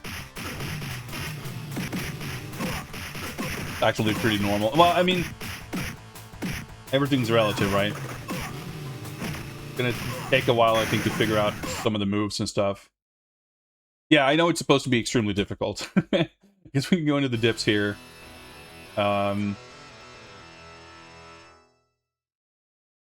Difficulty, normal, hard, hardest. That's good. Goes all the way up there. Yeah, so stage clear energy defaults to 0. This is what you said, like... Oh, I guess we can... 50 is as high as it goes. More stage clear energy on. Oh, I see. Okay. Oh, so that's, like, enables that... It's like an overclock and you can put this higher. I see. Okay. Well, let's go with this then. If we're getting this, the health recovery sanctioned by Trap. I guess this is actually marked as green. Well, I guess... Okay, I was gonna say, I guess this is the default, but I guess green doesn't mean default, it just means on.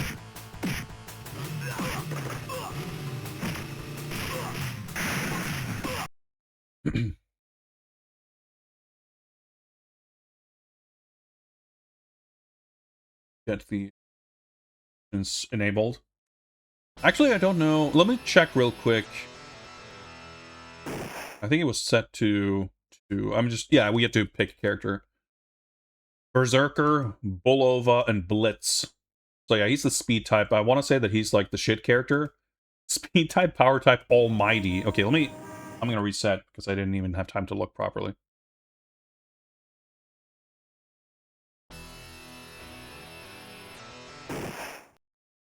Let me pause. Bulova is always just the the name I remember because it's such a weird name. Like it's supposed to be some strange portmanteau of bulldozer and pullover. I don't know what's going on, but Japan, I guess. I just have a vague recollection that like I don't know strictly the differences between the character, or I mean I don't know them at all, I guess. But that I just have some vague recollection that Blitz is supposed to be terrible, all relatively. I want to say that I have this on Super Famicom. I can't recall, but I know that that version is quite substantially different. I want to say that it's like cut down pretty significantly, but I think it's also structured in a bit different way. It might even have like different controls or mechanics. I guess I don't know. I should play that at some point too. When given the choice, how does one choose anything over Almighty? I guess Berserker is default man, so we can start there. He's the only one over 7 feet tall. Is it just me, or is 176 pounds at 7 feet when you got fucking 86-inch Python's brother, like horribly underweight? Blitz is definitely the best in the console version. Interesting. Well, we might try all of them, I suppose. I don't know. The Bulova is a kind of axe. Interesting. Learning. Let's see. The Act 1, the motorcycle nuclear warheads. So each, like, act is a different gang. Okay, so we got punch, kick. Button 3 appears to do nothing. Maybe it's run. Oh, okay. Yep, that's the running attack. It's not done with button 3, by the way. I feel like button 3 might be a fake button.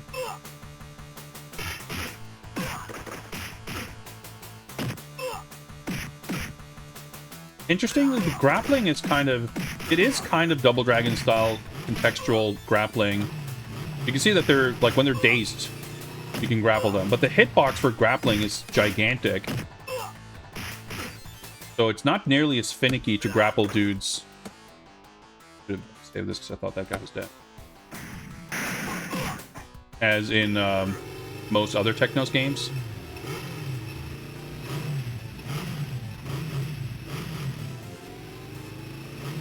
Yeah, because this guy is kind of our size.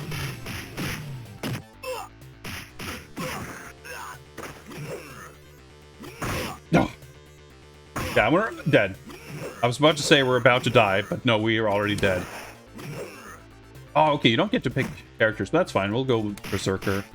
I was about to, like, point out that the fucking noise.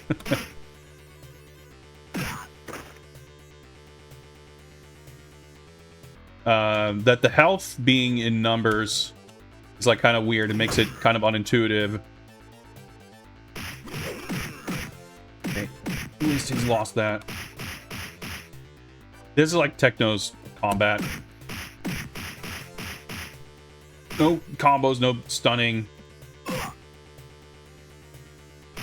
That's kind of cool. He crawls away when I try to do something. Okay, that's... So kick, when you grab them like that, it's to pick them up. If you press punch, you shove them. I wanted to see if I can do the Act 2, the Demon Clowns, the running stomp. This guy, the clown, or not the clown, I guess. The, what do you even call them? The guys who aren't clowns. These guys with the hat. That's a really awesome design. Okay, so you can press punch plus kick to run, or double tap run. It's kind of interesting that there's like different commands. Oh, there's a kick ender, the roundhouse. Oh, that's kind of cool. The clowns flip out of your grabs.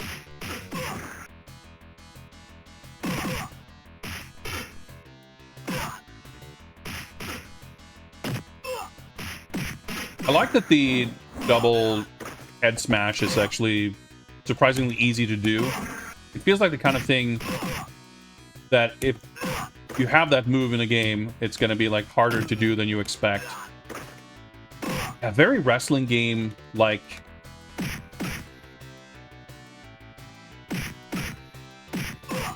when you when they're downed, like punch by the feet for a giant swing, punch by the head to pick them up.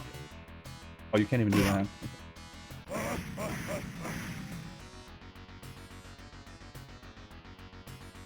Like I've heard that laugh before. Yeah, they're like mime, ringmaster, something or other. Okay. Someone about to appear, or... Yeah, there we go.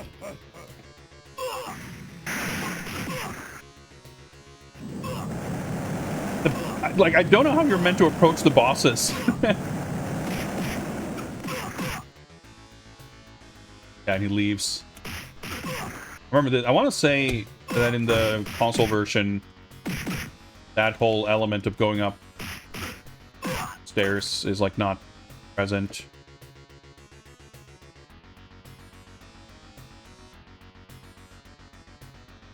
Joint swing is really good. This is like kind of cool level progression.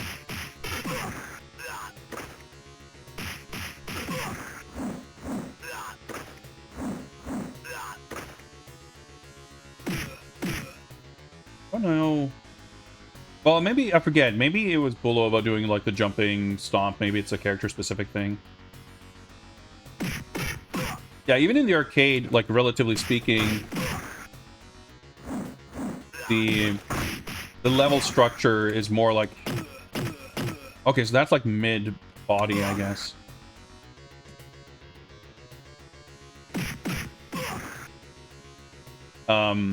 These little arenas more so than like levels you progress through, but the Super Nintendo one is like even more that way.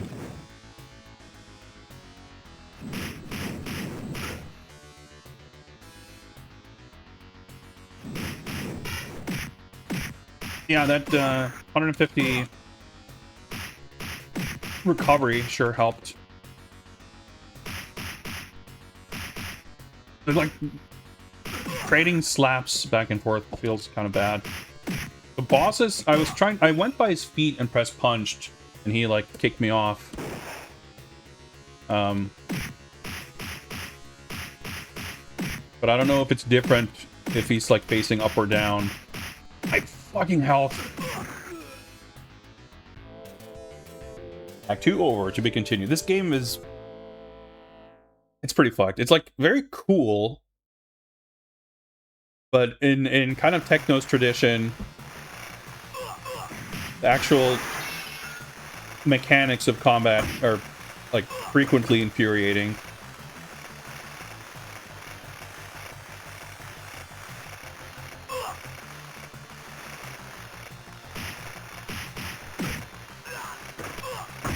But like I said, the like double head smash is cool because if you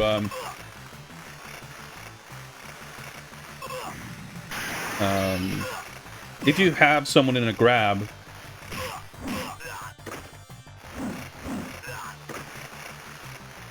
if someone approaches you from behind and you press punch or kick, that move just comes out, and it has like a pretty huge hitbox.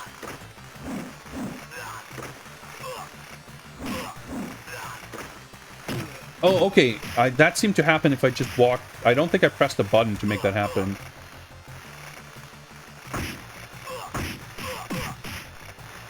Like walking on top of them.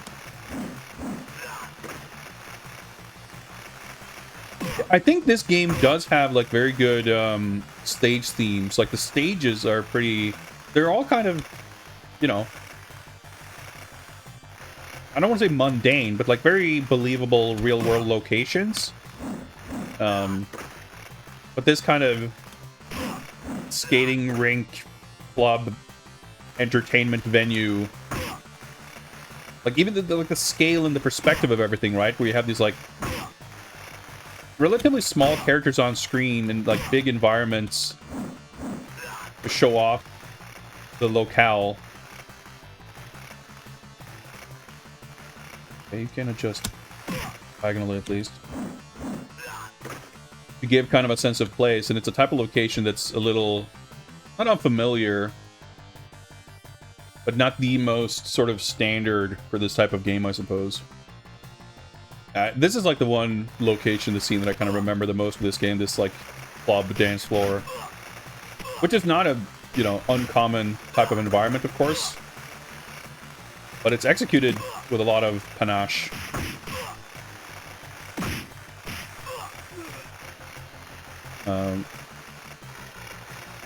Oh, continue. I was trying to look at chat and I was like, oh, I died.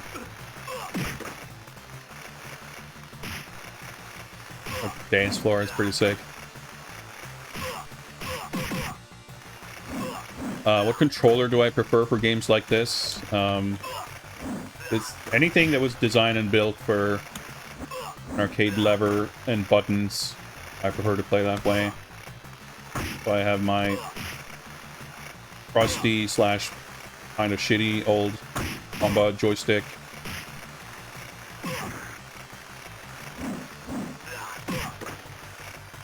There's, I mean,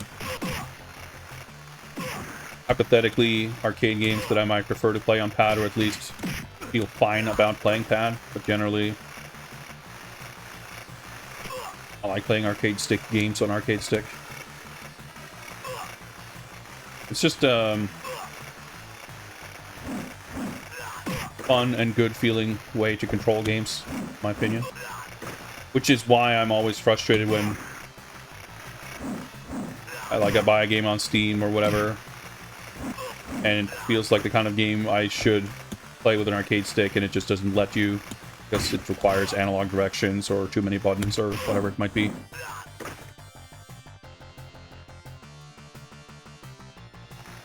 Audio levels are a bit weird. Like, whenever the fighting stops, I'm reminded that the game has music.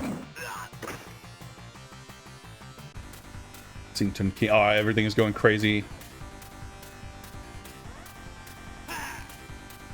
I was gonna say, like, I like the way that the levels are kind of built up. It makes it sort of exciting to discover, like, what the boss character and boss fight's gonna be like. I guess you gotta, like, make use of all these minions to get giant swings in before the boss fucking combos you to death.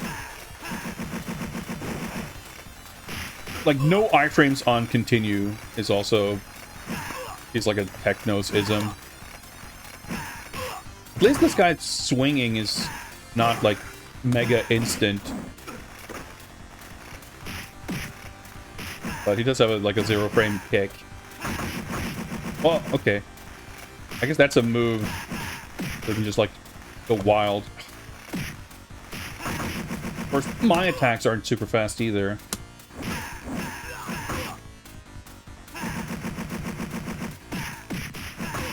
Like, ambushing him from behind, like, there's no situation where landing a hit gives you, like, any additional advantage. Takes definitely longer range. Probably more active frames. Yeah, because the punch has, like, this recovery, and the kick just stays out.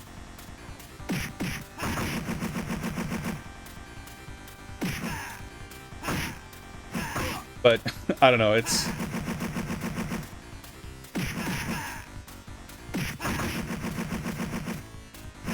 Like, it's hard to get a feel for how you're meant to, like, kind of approach anything. Which I think is definitely kind of a shared element in Technos games. Like, that's the thing that I think, well, thing singular, not really accurate, but like, Capcom really brought to the table, both with Final Fight, of course, but even in general with their, like, action game design in the late 80s, is Stadium Barbarians. Like, the fact that you can just kind of approach things in a sensible, intuitive manner. Like, it's funny, I was watching, First Error was playing Trojan and Black Tiger yesterday. And, like, you see kind of that, but I'm trying, like, I don't know if these guys are, like, harder to throw or something. I couldn't pick them up. Like, Trojan's from 86. And, like, that game... Like, there's a generational divide between that game and a game like Final Fight, or even like Magic Sword. Because, like, the combat mechanics are kind of jacked. And, like, there's not enough animation to kind of read and tell what a character's about to do. So everything is, like, 0 frame startup. There's no, like, hit stun. That kind of thing. And it's one of those things where, like, once you kind of started... That's right. Of course.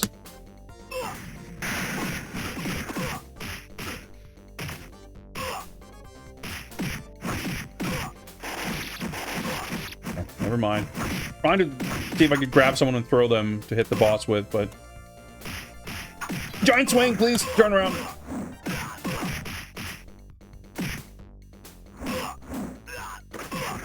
It's like once some of that was kind of figured out, there should not have been any turning back. Because it's just so, like, self-evidently better feeling. It feels more intuitive, it feels more fair, it's more fun. The Z-axis movement on running is extremely slow.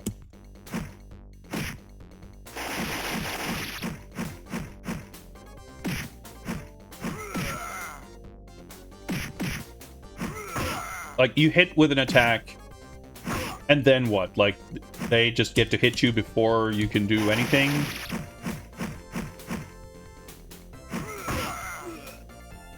It's... yeah, it just doesn't feel good. And like I said, I think... maybe it did have some iframes there. Doesn't visually communicate that at all. You get that stagger once every, like, 10 hits.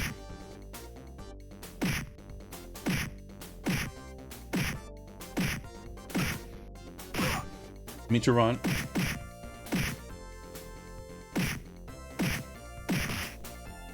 Yeah, I guess you gotta, like... you gotta land, like, your kicks meaty so that your recovery, like... you're still probably minus on hit, but you're, like... less minus. Of course, like, none of your moves just work on bosses. Like, when they're severely damaged, they can get knocked down, and then you can attempt to grab them. But you can't actually grab them. You can't do anything from a grab. Like, my god, it's so... annoying. Not just annoying, but it's like, it's designed to be, like, unrewarding. Like, yes, finally, I get to grab someone. It's like, nah, just kidding. So these guys, too, it's the same thing in the last level. Like, once I get that grab, it's like I'm mashing. But it doesn't seem like you can actually... like, I'm not sure if I should be mashing faster to get a move to come out. Or if it's just like a trap. I think it's just a trap. Like, you know, maybe you can do the head smash if you're in between them. But generally, whenever I grab these guys... maybe it's unless, like, again, like the bosses, maybe you need to wear down their health first. But it's, again, like, the visual feedback is pretty, like, clumsy. Because there's this massive delay after you grab them where your dude just doesn't do anything. Like, that's a lot of trouble in some of these games with kind of awkward, tricky mechanics, that there's very strict rules for what you can and cannot do, but it's not really communicated very clearly.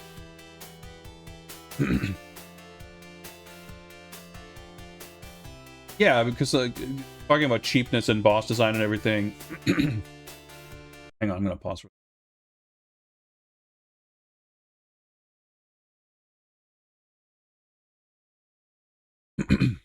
Taking Final Fight as the example, like template.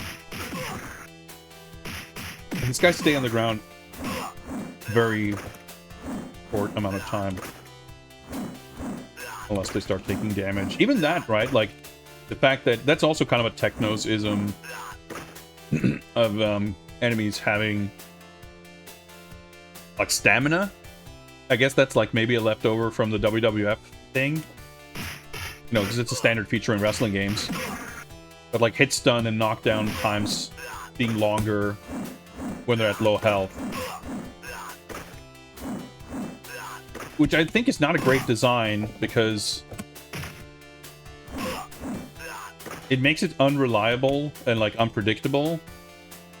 And also it means that, much like bosses, for the first part of any encounter, you just can't do the stuff you want to do. Yeah, even Kunio has that. Yeah, that makes sense. Yep, can't grab those guys there, I guess. Yep, dead. So, like, you always feel like you're... Oh my god, like, the grab hitbox being big, like, makes the first level feel great, because it's easy to do with the grabs. But here it sucks, because you can't move. Because if you accidentally go into a walking state in the same fucking area code as a stunned enemy, you'll grab them and get punished for it. The fucking separation anxiety. Oh, okay, that's how you do the stomp. Interesting. But I like the environments. The stages in this game are very cool. They feel very, like... Even more so, I think, than most, like, Double Dragon games, or really any beat-em-up with this kind of urban setting. Like, a lot of the stages in this genuinely feel like locations you would see in this kind of movie. So I think they definitely did a really good job with that. If you're, like, stuck inside people like that, you basically can't move either, because then you'll just start triggering the grab. Good luck getting the giant swing there.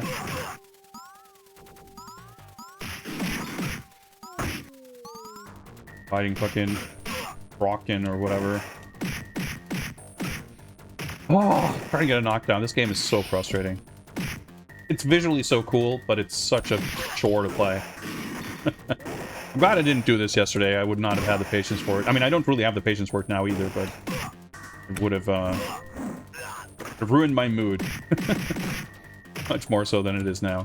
But anyway, yeah, to go back to what I was trying to say about the the kind of fairness and the weird mechanics. Yes, bosses in Capcom games are typically cheap, but they feel cheap because the game establishes rules, and then the bosses kind of break those rules. I mean, I guess that's kind of true here too, but the rules are already, like in Final Fight, the rules are kind of stacked in your favor for the most part. The mechanics, like, are you are very, very strong. You have tools that in isolation enemies kind of cannot really deal with, but they have strength in numbers, right? So even if in one-on-one encounters,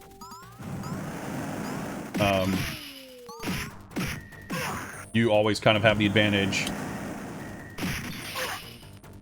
As soon as you have to, like, you lose that advantage once you have to, you know, deal with multiple targets.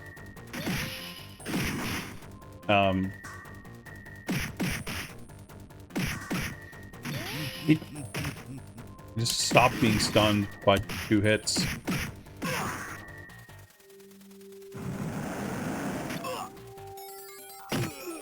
Hey, that actually worked.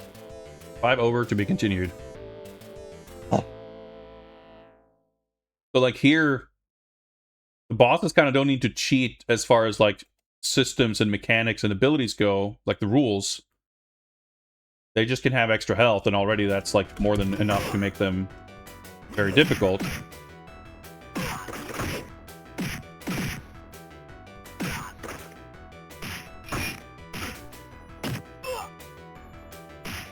But then they kind of do more than that. I wanted to grab him. Fuck. Like, even him going into that kind of shit, it's like, I can't really punish it. Like, bad, unfun, and frustrating boss fights is, you know, more rule than exception as far as beat-em-ups go. Interesting that that guy is, like, the bosses are increasingly cheating. Like, first boss, I could actually grab. Like, it wasn't that problematic. I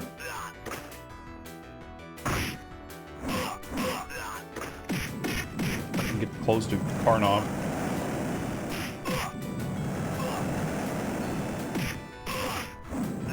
These guys stay down a lot longer than the later enemies.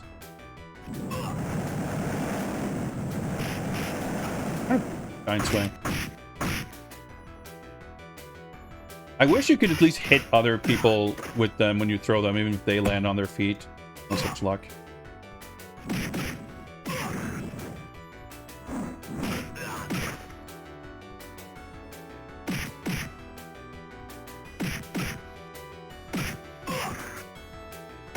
The bosses definitely get up really fucking fast, though.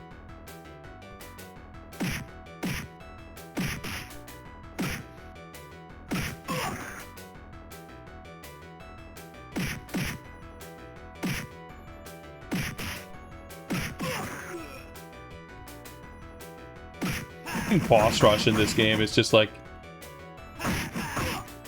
so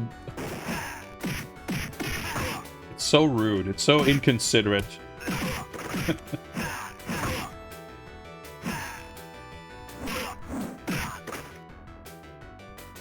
I honestly also feel like, I mean, I'm kind of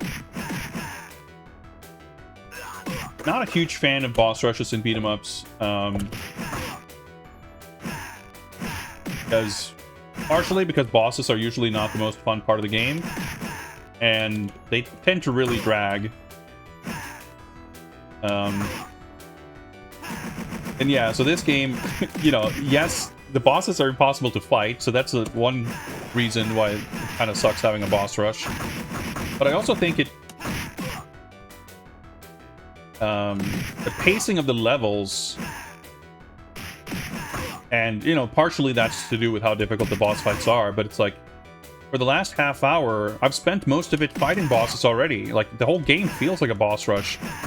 Every level with the... I mean, maybe with the exception of, like, the skating rink, because the skating enemies are a little awkward to hit, so you kind of spend some time there.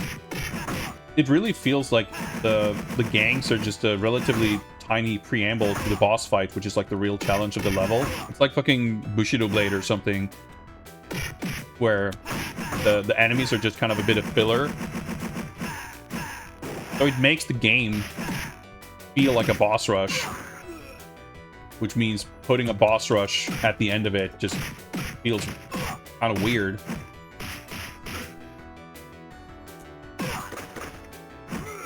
Oh, trying to get close to a giant swing.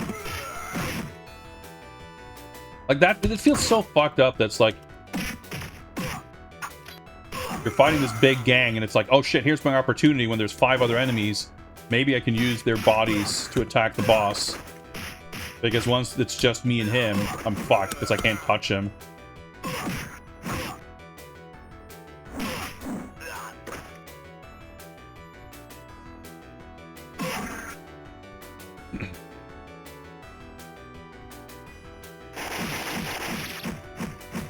Yeah, I think this is like, it's interesting because in a way, in some ways, like I said, like Final Fight or other games might have bosses that more explicitly and more specific ways sort of cheat break the rules or just cheat. I guess you... yeah, that's another technosism. You don't die until you get knocked down. I guess, you know, maybe I'm just not scholarly enough with this game to you know, put it in specific terms, but I didn't even fucking get close to him.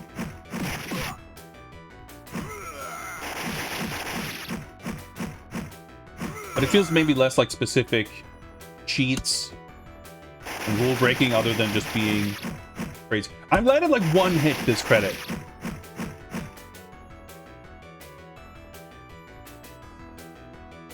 Yeah, I think Technos in general were good at that, like, really chunky, satisfying feel.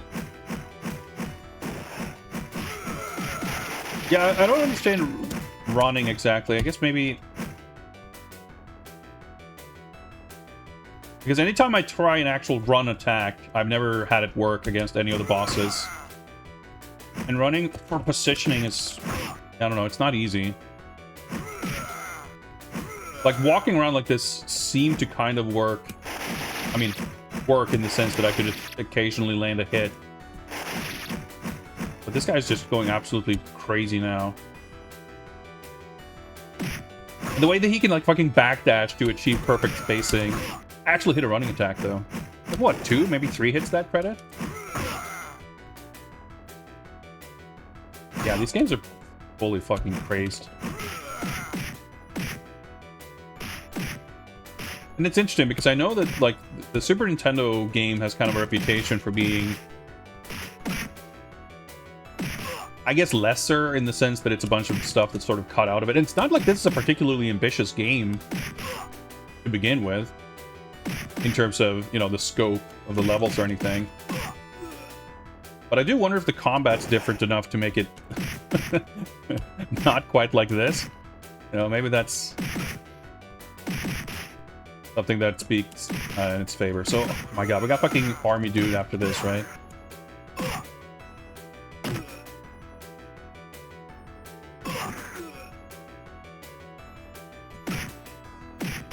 But it just goes to show that, like, you know, I could see this game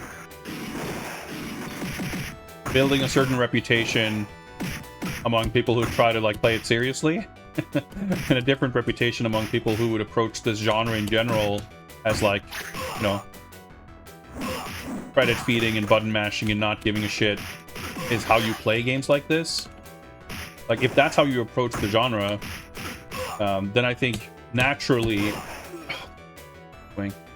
the aesthetics and the theming and, like, a lot of those things are going to be what matters more. Like, you're probably not going to have a terribly informed opinion on mechanics. And from that point of view, when stuff is missing, like, it's easy to see how you could say, like, oh yeah, this version's better because it's got this or that or whatever. Because, you know, factually, it's missing stuff. Like, it's...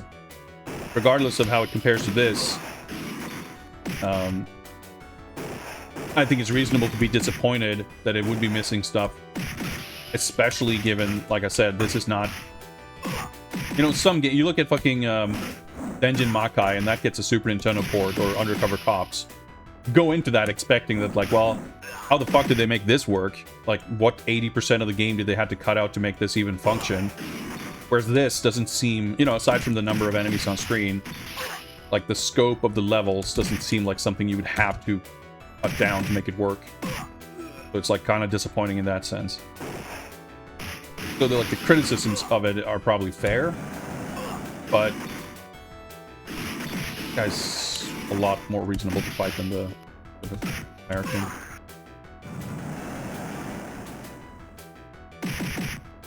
It's interesting how maybe some of those critiques can, like, get a bit of a foothold despite being Unspeakable horror. so, like, utterly meaningless in the grand scheme of things as far as, like, how the game actually feels to play. Razor with the sub, appreciate that. Thank you very much. Yeah, for sure, Bardic. Like, that's kind of what I'm getting at. Like, if you're only looking at a pretty slim, like narrow subsection of aspects in the game, oh. This is like a little visual narrative is fucking sick.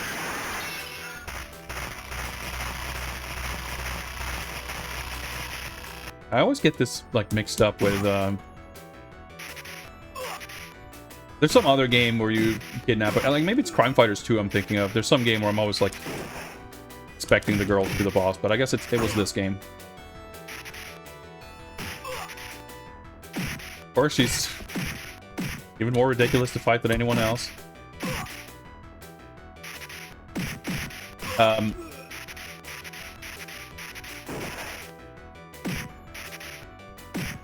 Yeah, you just hope that she does the move that's like not instant.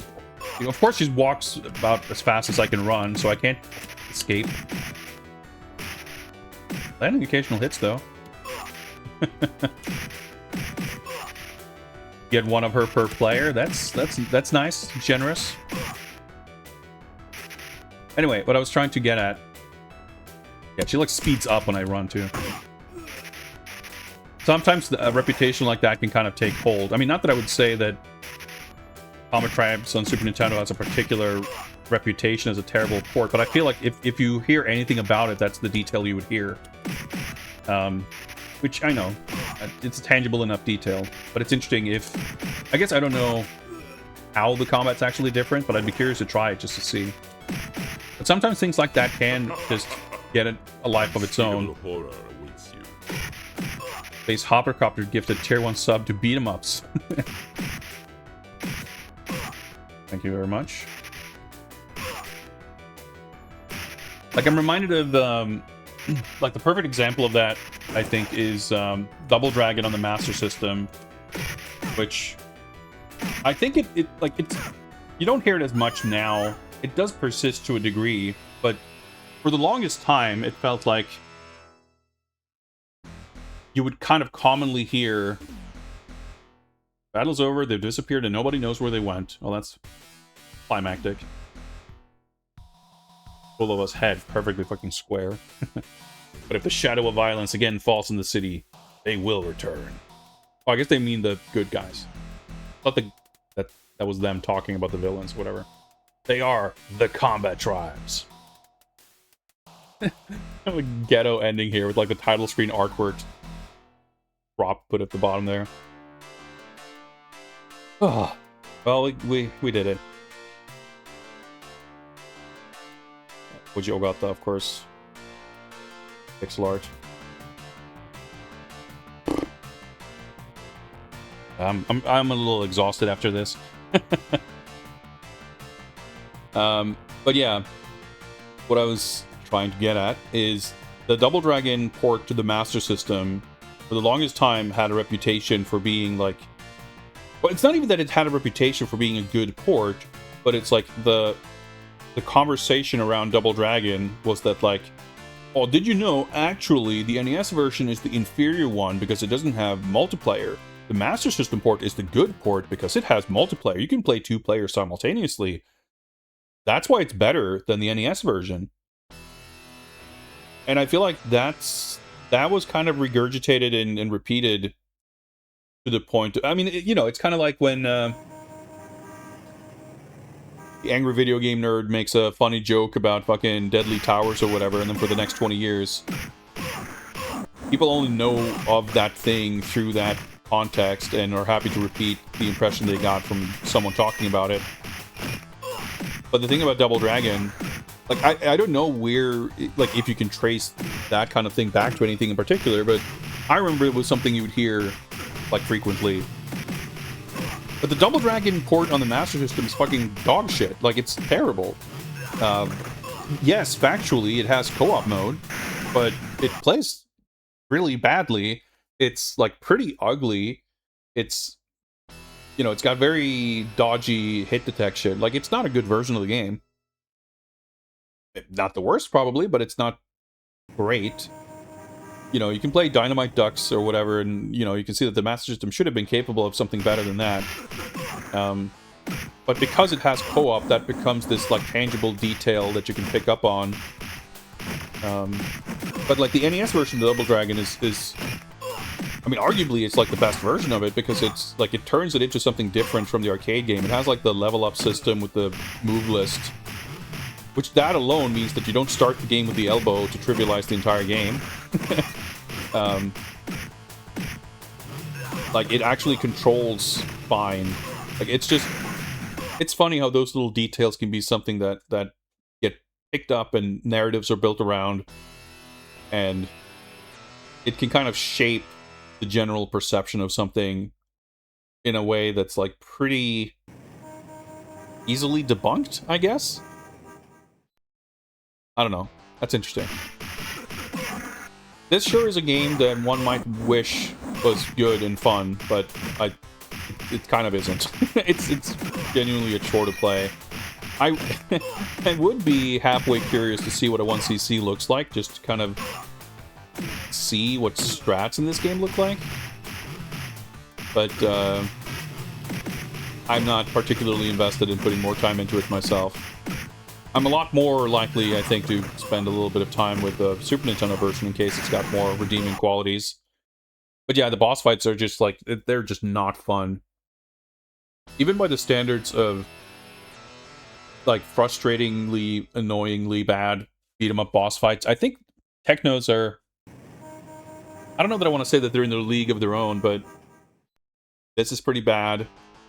Some of the other Double Dragon stuff can get pretty bad. Like, Double Dragon 3 isn't Technos, but that has some pretty heinous bosses as well. But I guess, you know, look at fucking Mug Smashers or Big Fight or a lot of others kind of... I don't know what we call them, but less than... you know, lower rung kind of beat-em-ups, and it's not uncommon for them to have bosses that kind of feel like this. Like, it's much more of a modern phenomenon to have boss fights that have, like, annoying gimmicks, or, like, just armor, or, like, fights that are just tedious. You don't tend to get this type of boss fight in modern beat-em-ups. But yeah, I want to say Growl has some pretty annoying shit. Like, I remember when we played it, I played through all the games on the Eager 2 Mini a couple of years ago, and like the final boss of Growl was like 15 credits just for that fight. This guy who turns into this alien monster. Like, of course, it's a Taito, it goes fully unhinged at the end, which is sick, but the fight itself is like terrible. Anyway, this was the Combatribes.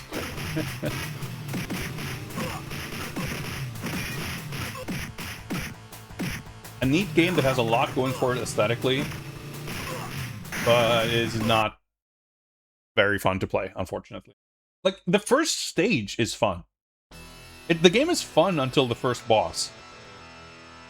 But that's like 90 seconds. And then the rest of it is kind of a chore. Because even the regular enemies are fun to fight here, but then on like every subsequent stage, like stage 2 has the clowns you can't throw. Stage 3 has the skaters that are kind of awkward to try and deal with. And then after that, it's all like punks and army dudes that you can't grab at all. Yeah, this scene is cool, like the perspective. Like in general, I think that's one of the cool things about the game and the level design in this, because they are designed as these little arenas. Like, the levels don't really have like repeating tile sets. You're not walking through an environment that's like, you know, stitched together from these building blocks. It's much more, every room and location feels like it's like bespoke art, which does allow them to do things like that perspective. And I agree, that's like a big part of the game's visual appeal for sure. But that's enough. That's enough Combatribes. I need to grab a snack, so I'll take another short break. I will consider what we're doing after the break. We're gonna maybe look at something else. We get to Tenchi 2 or something. I don't know. Like, I have to be a little careful, because if I commit to playing Tenchi 2, that's like a whole run of that. That's yeah. It'd be pretty tiring. I have to be mindful of my hand and wrist. I'm not in pain or anything, but it's like I can feel something enough that I want to be careful not to reach the point of feeling pain. But anyway, short break. More game after break. See you guys shortly.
All right.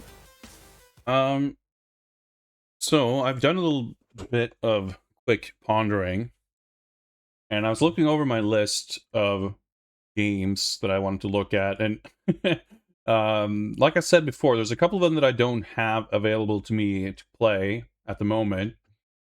And of the ones that I kind of have here, as far as arcade games go, that I know, excuse me, that I know that I have ready to go.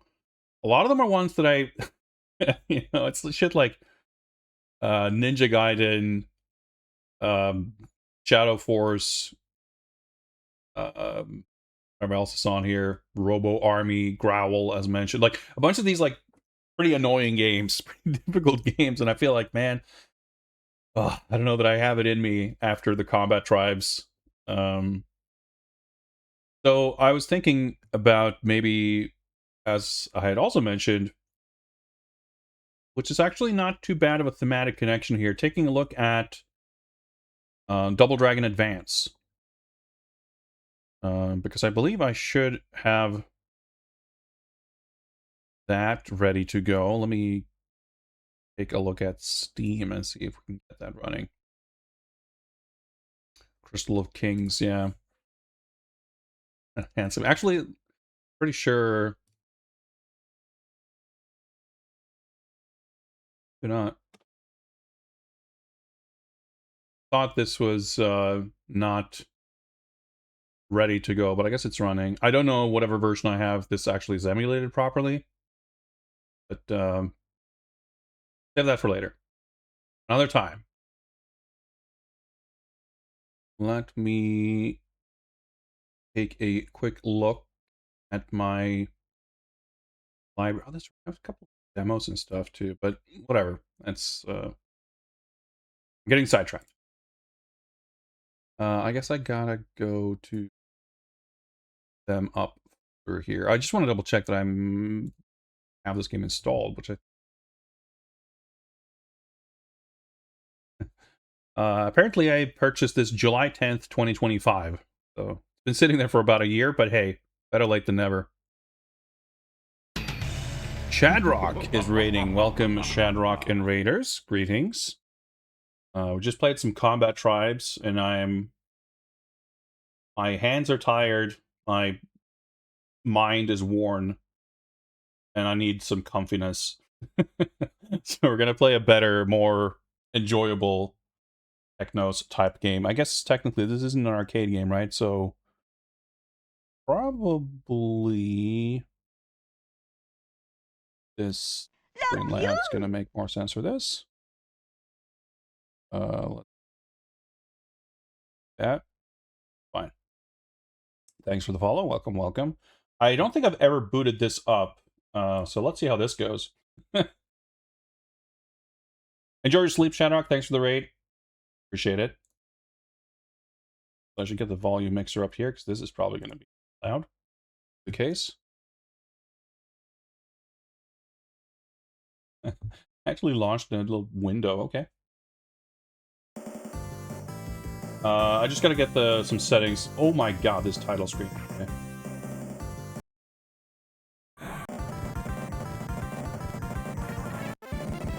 Cool. Right, some pretty dank emulation. So it's running at like 4 times speed because of my refresh rate.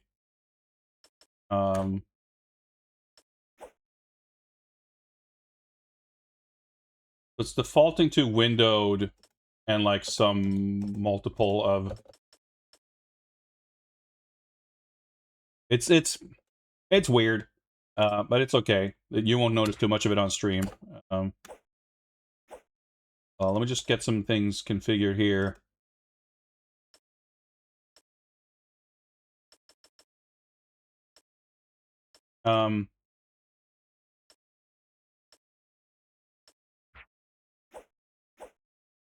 I need to open some NVIDIA shit here to limit the frame rate so that it runs at the correct speed. Oh, all NVIDIA app. Okay, cool. Exactly what I asked for.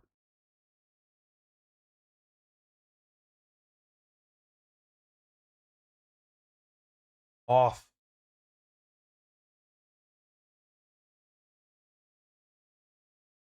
Program.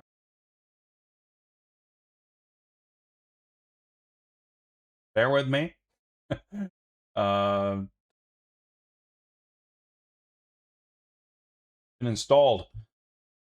Team browse local files. How do I? Not making a great first impression, this port.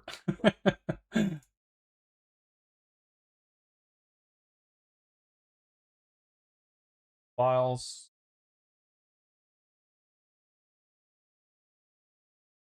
Find it.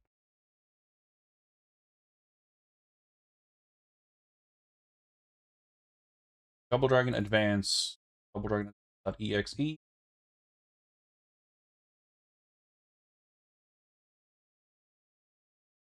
Max frame rate. Apply. Hopefully that works. Get the capture going.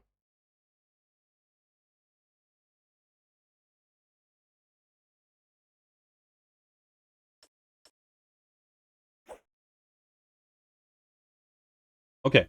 Oh yeah, I'm gonna get this. Otherwise, in fact, I already did. And have artwork for.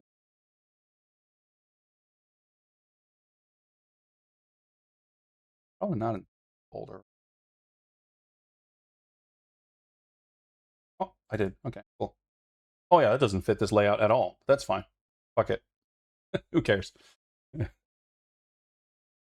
Select game version. I mean, why is it called Double Dragon Advance and Double Dragon Advance parenthesis Japan? Oh shit, the capture's not even working. Okay. Just everything's running great.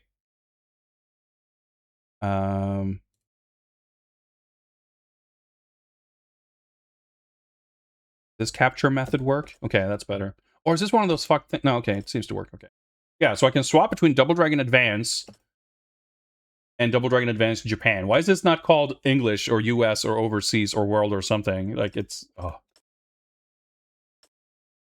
sound version, increased quality. Okay, display. So I'm guessing this is just for menus anyway. Yeah, this is like pretty dank. Like if the emulation's fine, it's fine, but like everything around it feels like not. I don't know. We can go with the nondescript any region version that isn't Japan. I don't know if there's any regional difference. We can enjoy a tiny bit of shitty dialogue, I guess. I don't know. I heard the game running for 2 seconds at high speed. It didn't sound like it was particularly high quality. I mean, it sounded like GBA, so I'm not even sure what that setting is exactly.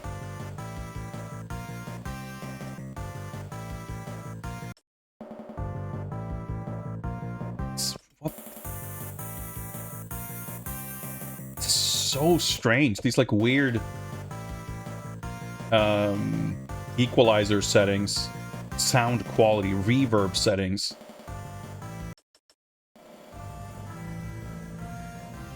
What the fuck kind of a setting is this?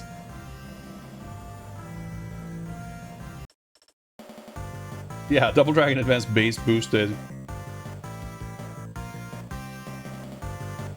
Put this up a little bit. Like menu noise volume, I guess.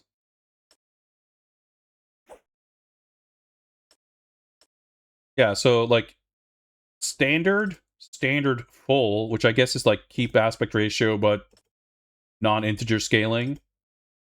And then you have 3x2, which I believe is like I'm curious what this even does here, because I believe the GBA screen is a 3x2 ratio. That's why you have this option. But I guess maybe it's like very technically the pixel ratio is not exactly square, but like visually I can't really tell the difference between these two. Like if you compare about how it aligns with the background image, it appears to be the exact same. But then of course you can stretch it to 16:9 for no good reason. The borders are pretty small, so I mean, fuck it. You're already getting an image that's scaled like 3 times. So yeah, we can do this. Scan lines? Oh yeah, you want your authentic GBA CRT scan lines.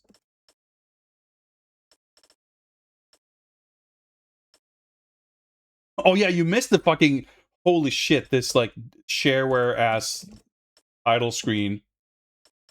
Game control. What on? There's like an extra border at the bottom to show a move list or something. Like, why does it? Oh my god, this it doesn't. I mean, I'm curious. I want to see what it is. All I can tell if I turn it off, the full screen is more full screen. Actually, if I set it to this, let's keep it on because I'm curious what the heck it even means.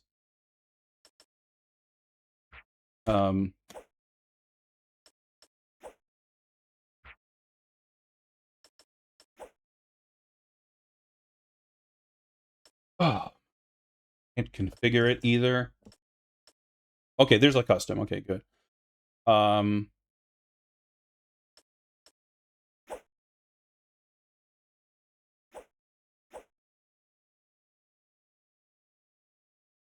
that there's a guard button. I know that there's like a stance button for crouching. I guess that's what they're calling guard. Oh my god! What the? I'm pressing RT and it's not accepting it. Because it doesn't... it's like not arcade stick compatible, I guess. Switch button? They can't call it select. We have to call it... Actually, I shouldn't... put it here. Oh, so the left trigger works fine. Wait, that's not... That's left bumper.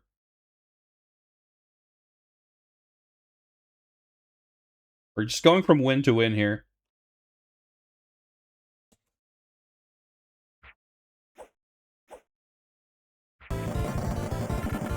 Okay, we probably have to reset the thing to...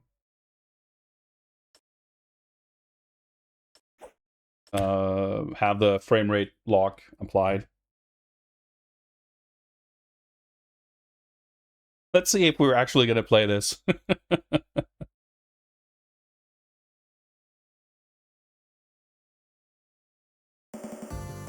Look at this shit! What the fuck is this? Like, what the actual fuck is this art? Someone did some, like, weird-ass tracing over whatever original artwork this was. You have these, like, weird, crooked, stair-steppy outlines. And then you had this, like, shit-ass Windows 3.1 mosaic texture, you know, to apply the, like, the scales on the dragon. Like, this is shockingly ugly. I'm at a loss for words. Like, I buttoned through this pretty quickly when I was booting it up the last time, just to get to the options, but now staring at it, I'm like, holy shit. I mean, it's pretty indicative of the amount of love and care they put into this release, I guess.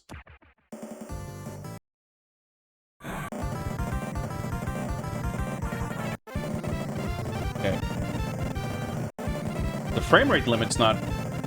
Is this running some... Okay, let me open my task manager. Is there like some other process?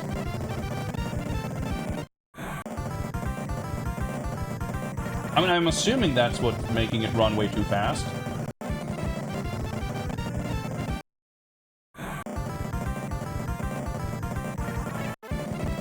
Maybe I didn't properly save...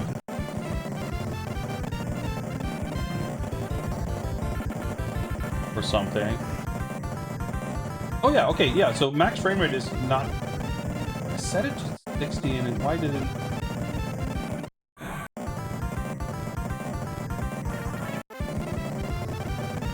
But like, why is it not...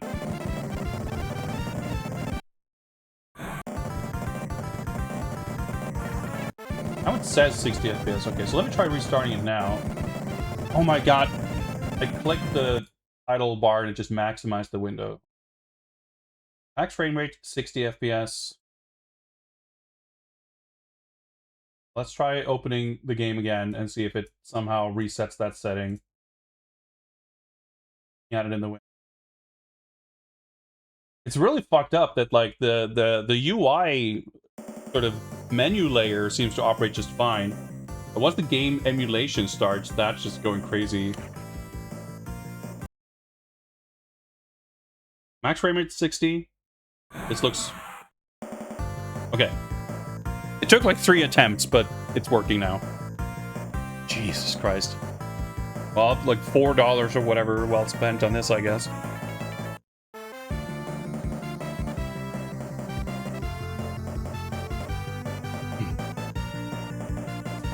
I just realized that's what the fucking bottom thing is. It's not like move list. It's like press start to press start. That's what that thing on the bottom is like.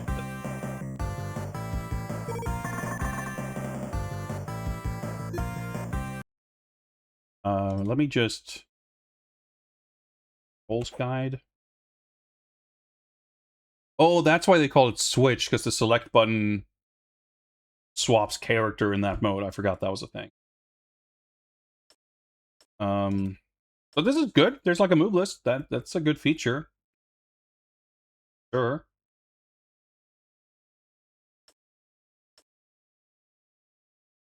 Oh, it's punch plus kick. Okay, so guard is separate from crouching. I did not remember.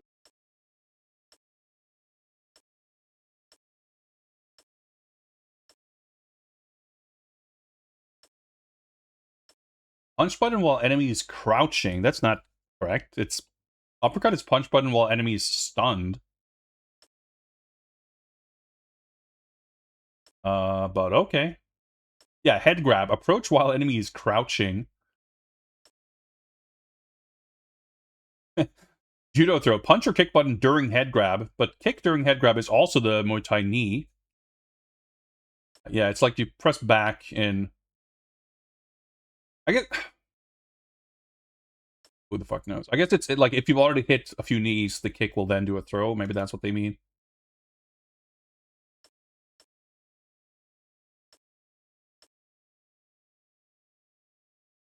Down. Arm lock. Approach enemy from behind. There's like nothing you can do from the arm lock, I guess. I mean, I guess the idea is you grab someone and the other player can hit them. Get up, reduce down time, punch button or kick button or directional key repeatedly while knocked down. Punch plus kick while knocked down to get up, crouch. Stomp, button, pin. Directional key while next to... I guess that's like the mount. Jiu-jitsu punch. Okay. Not, you know, explained in the most detailed or intuitive way, but I'm glad it's all here because there's a lot, like, that's a perfect illustration of what I was talking about, the kind of Techno's design ethos of all these, like, context-sensitive moves and stuff, and some of them, like, you have these button combinations with the punch, kick, jump, and guard buttons. So, like, all the different states when you're, like, running, jumping, crouching, above a downed enemy, like punch, kick, and punch plus kick does like different things. And then of course when the enemy's stunned, like that's a different thing again.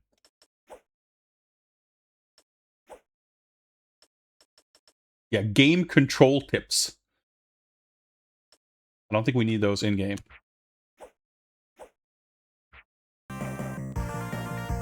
You know what? I'm too curious. I'm gonna turn them on just to see if it actually shows any other... If it shows anything that isn't just how to open the menu. We'll do one run of this at just like standard settings. It's, I want to say not super easy, but certainly no combat tribes. I use normal hard. You can set lives and continues. Yeah, it's actually defaulting to max. Well, maybe there's cheats or something, but pretty generous default settings.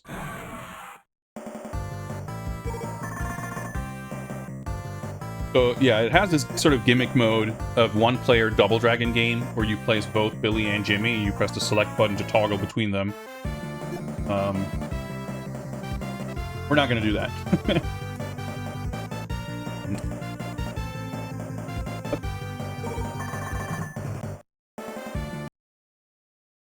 Whatever. Mission 1.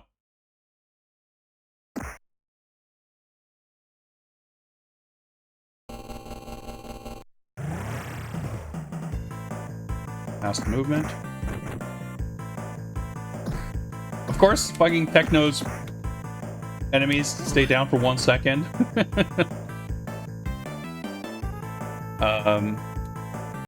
Okay, we're not gonna need the...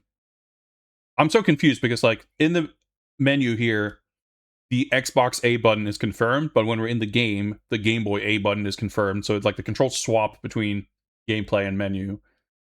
I mean, that's to be expected. That's not like a fault of anything, but it's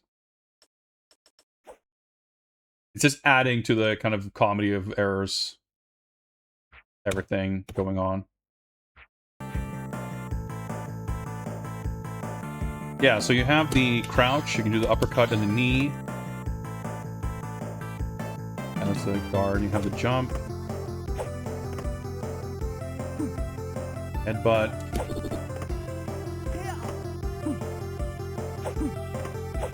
Back kick, alright. Oh, you have the low kick.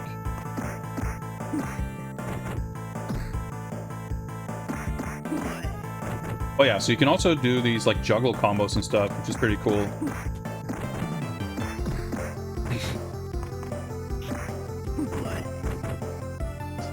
Takes a little practice. Of course, I don't remember all the kind of specific setups. It's not like the juggles aren't long or elaborate, but you can do like a... Yeah, you can do like a headbutt into a jumping knee, I think.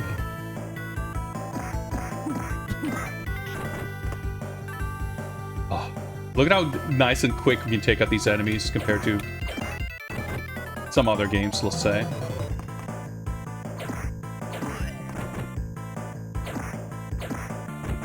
It's interesting because I think this game is a very early example of, I guess, what we might think of as like the modern incarnation of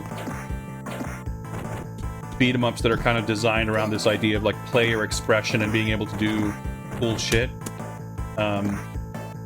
Like you could argue, of course, that games like Denjin Makai and AVP are kind of like that. But you have this like sort of free form, like in terms of the Techno's design ethos. Yeah, the Scoop Moto car looking little blank. I think it's like a cool evolution of that sort of style of combat mechanics.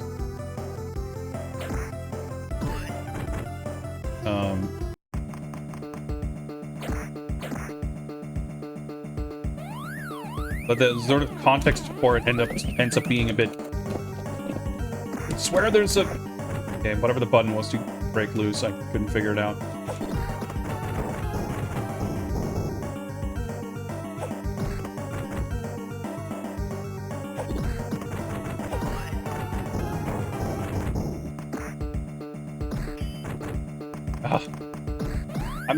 Okay, I'm about to die.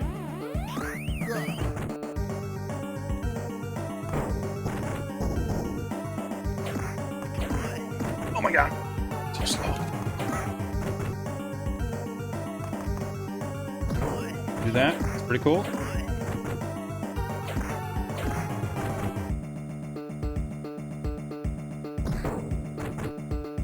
I'm trying to stomp, but it's not coming out. Oh, this is a bit dangerous because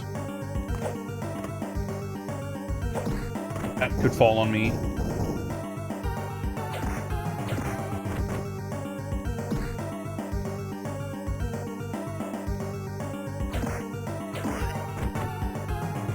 Okay, we survived. Got an extend even. They have these like ace breaking narrative sequences with like super grungy GBA JPEGs. I mean, it looked fine on a GBA screen, of course, but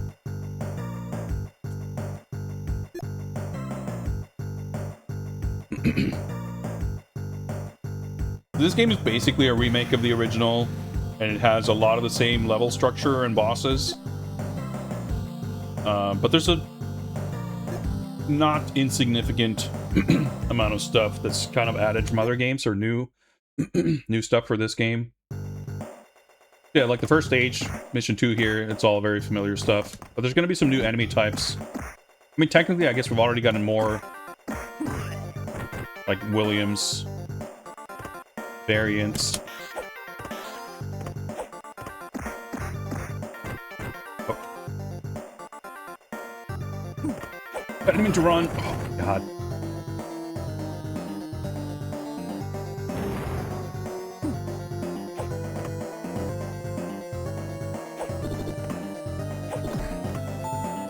Let's just leave that there. I know I was in the middle of saying something about the controls and the kind of open-ended nature of your abilities, but I legitimately cannot remember what I was trying to get at. So we'll just leave that for now.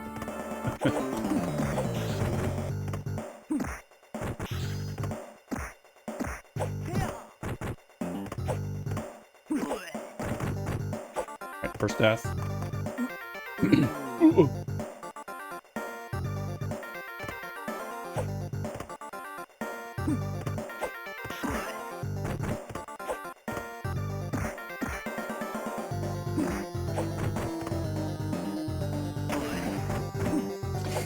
Buttons are a little unintuitive, but I'm making do. I'm getting the crouch and jump inputs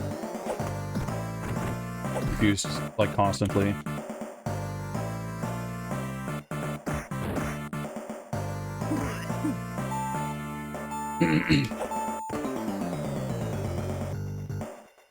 I think this is, you know, one of the better Double Dragon games, because it has, I guess this is what I was going to try to get at, like, it has kind of that, like, modern,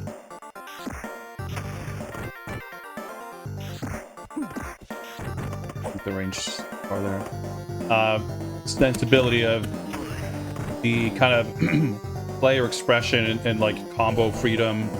These guys are new. Being like very central. I didn't even fucking climb the ladder.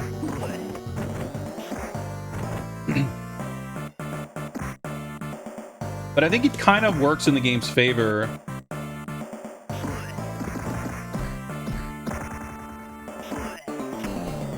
Because the game, like, I'll take it over whatever Double Dragon is otherwise, sort of. Need to count the guy. Nope! Oh, that's a death.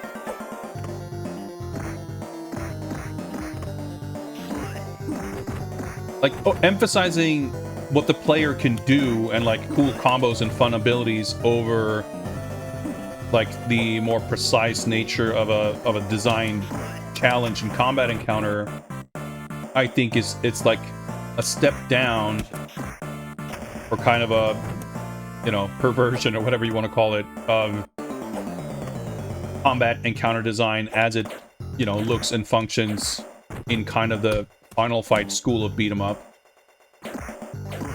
But in the case of Double Dragon, it's like a you know, a step in the right direction. It's an improvement. Yeah, so then we go down here to fight Burnov.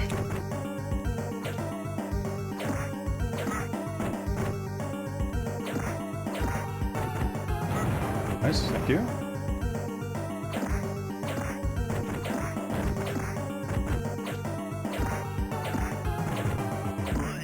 Having these weapons is nice.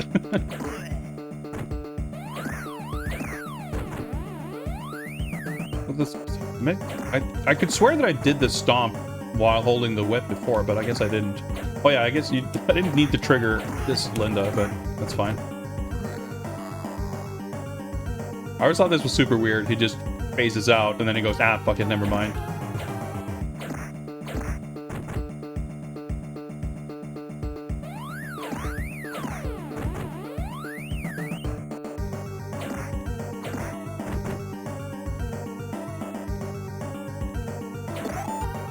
Another extend.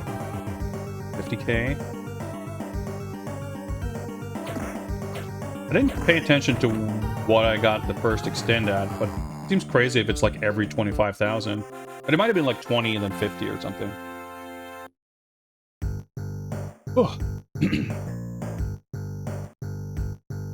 Yeah, I think for sure, like if you're gonna have trips, traps and hazards and stuff, like it's imperative that they don't feel like they're one-sided and only work against the player.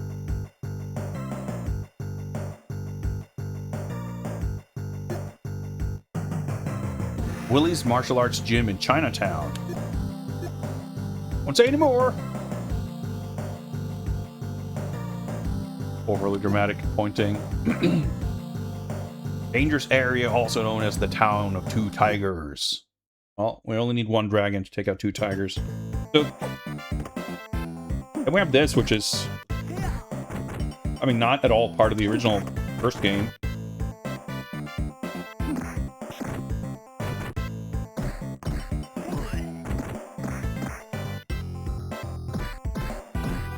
Oh yeah, right. You can do when you grab them, you can do like the high kick launcher, which you can also juggle from 30 and 60. But why did I get it? I got an extended 50.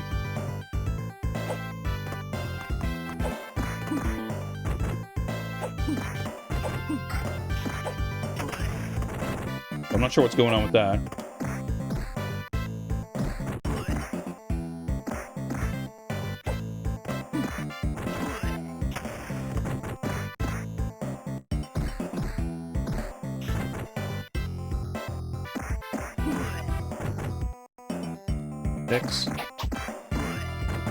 Unique idle stance and stick punching, which is pretty, like we talked about this in Denjin Makai 2, how your standard combo gets replaced with like a unique weapon combo, every weapon. And this is like a slightly more sensible, scaled down version of that kind of idea.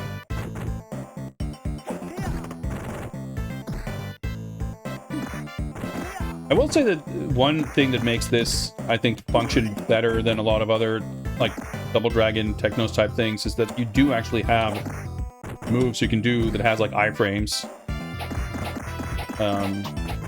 Like, a lot of your special moves have iframes.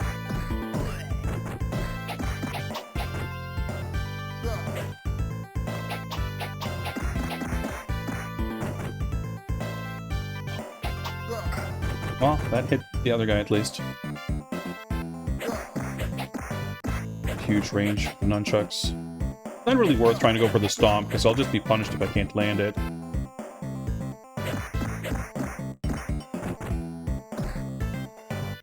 They're taking a bit more damage. It's a little more viable.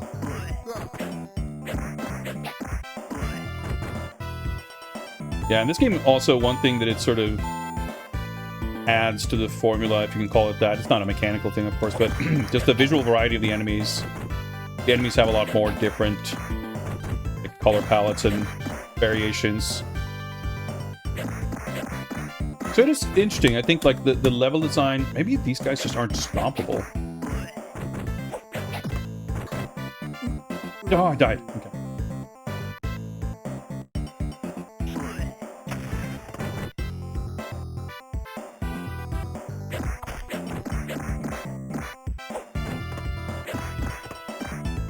That big nunchuck swing combo ender is really satisfying. It's kind of weird, like the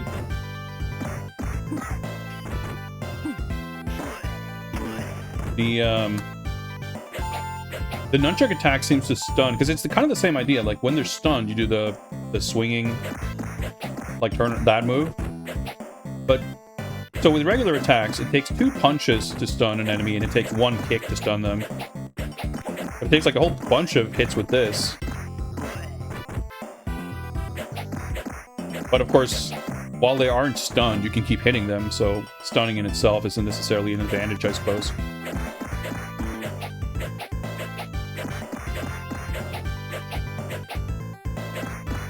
Almost screw that up. Yeah, this has like enough similarities that you could mistake it for like a port or a version of the arcade, but it is definitely its own game.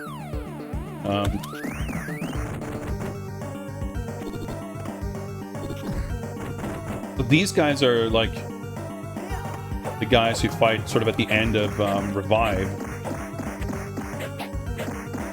And these guys are going to show up in different color variations that have like different abilities too, eventually.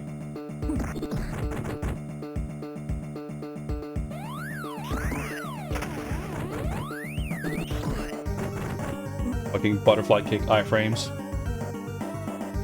Yeah, I think this is an interesting, like, arguably, or maybe objectively, I don't know, the kind of pinnacle of the original Double Dragon, at least pinnacle in terms of what's actually been made and released, of like the original Double Dragon style of combat design in a beat 'em up.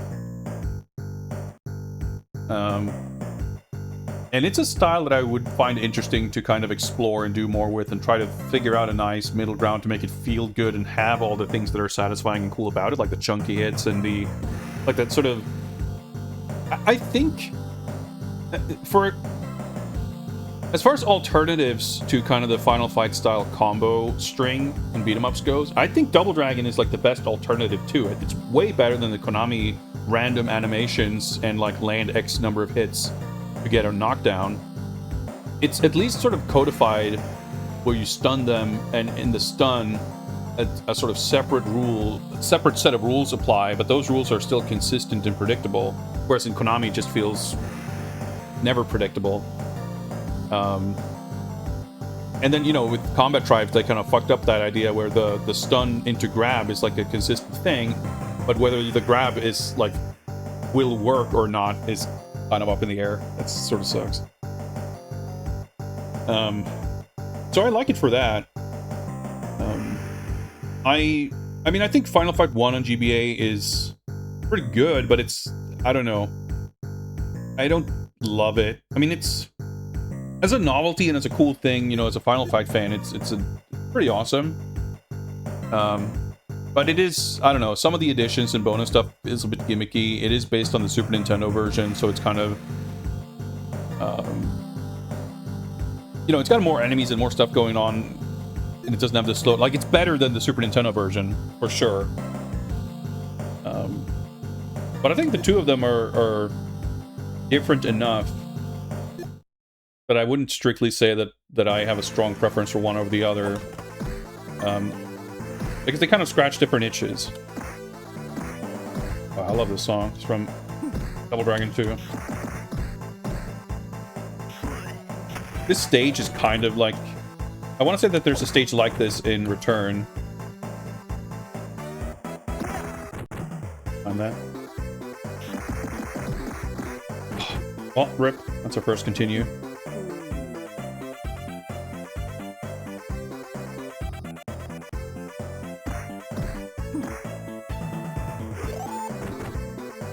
There's the extend.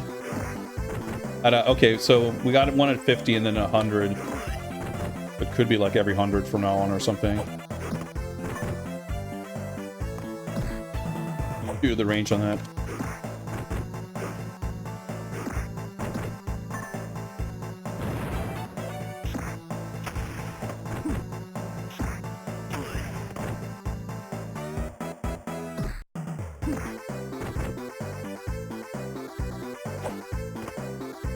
Oh, I picked it up.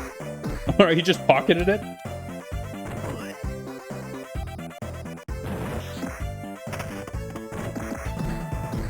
Don't want to be close to the edge of the screen. Oh, I got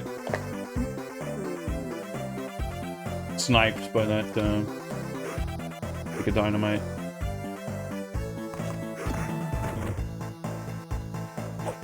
Yeah, Double Dragon 1, it has like absurd amounts of slowdown. Can I? Oh, okay, you can drop it at least. Drop it. Okay, the guard seems pretty ineffective. Of course, fucking instant death. Keep forgetting guard is a thing, but like doesn't seem very useful. I blocked it and I just got like pushed back. Like anytime I would be in a position to commit to blocking, I feel like I could just as well just walk out of the way.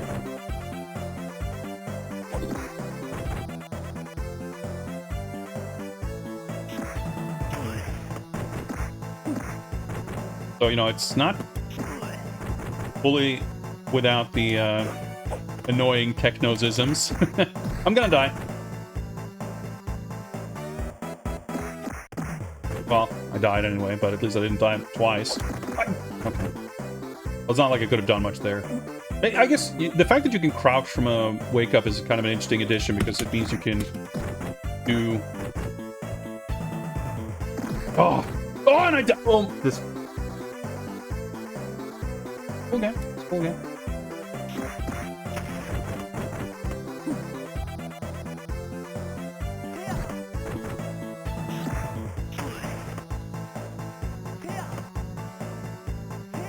It's interesting because, like, again, with the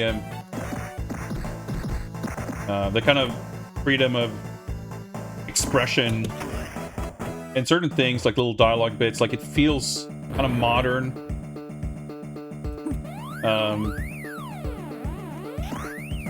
But then you have things like losing a life instantly from dropping into a pit, which feels very archaic.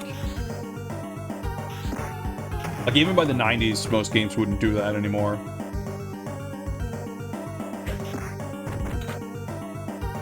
We're gonna eventually fight guys that has... This guy has, like, the wooden sword. But I want to say that there's a version of this guy with metal swords that'll kill you in one hit. The scrolling is a bit fucked. Oh, I guess that's the red guy. He's gonna have the real sword.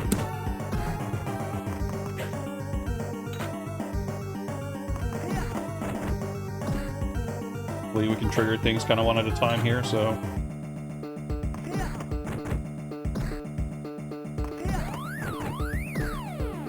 Didn't mean to do that. I shouldn't have started trying to mix things up and get fancy.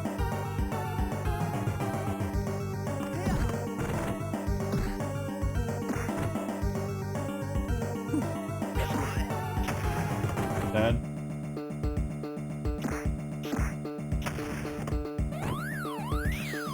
Too close to the wall, I can't stomp.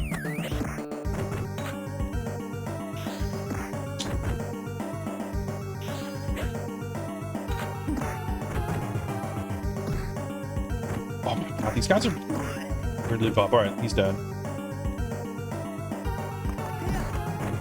Can't stomp.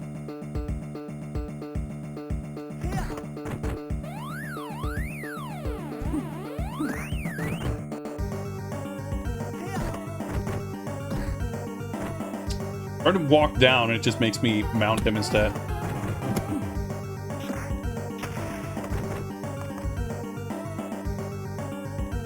Dangerous.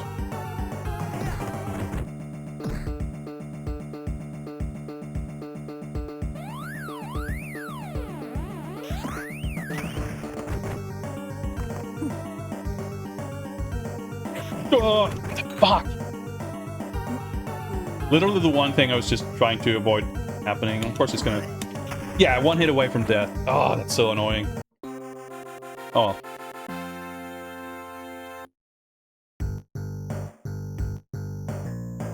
Cool. Like, my sword failed me. Well, I mean, you did kill me once. Hidden fortress beyond the forest. Life is at stake. So now we go to the forest. And we're back, kind of... Well, this is different. Right, you just kill that guy. Fine.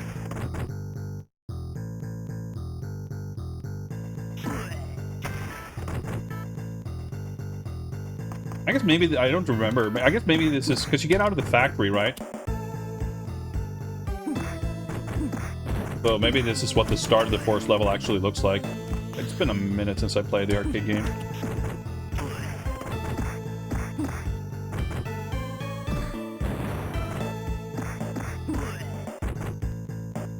Fandango. Whoop. Battle axes. Funny. Whoop.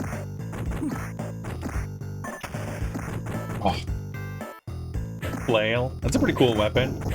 So I don't remember if the axe is in the original game. I don't think so. I'd say maybe it's in 2. 2 has like the shovel. The flail definitely is not an original thing. So there's like very few elements that are exactly one-to-one. There's a lot of little additions and flourishes in like the enemy variations, the weapons, and everything. Of course, the moveset. Not activated yet. There we go. And that is a pit somehow, but visually it kind of doesn't really make sense. Fucking part.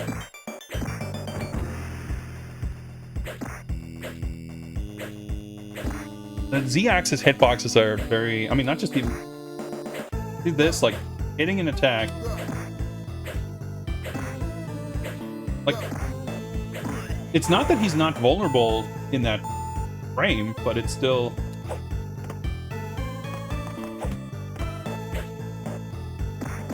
Still, like, we'll just whip. It's kind of strange. And do the uppercut. Didn't mean to mount him, but okay.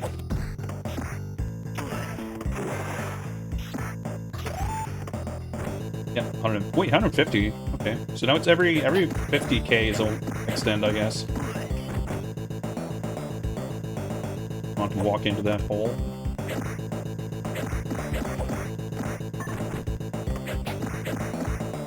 Actually,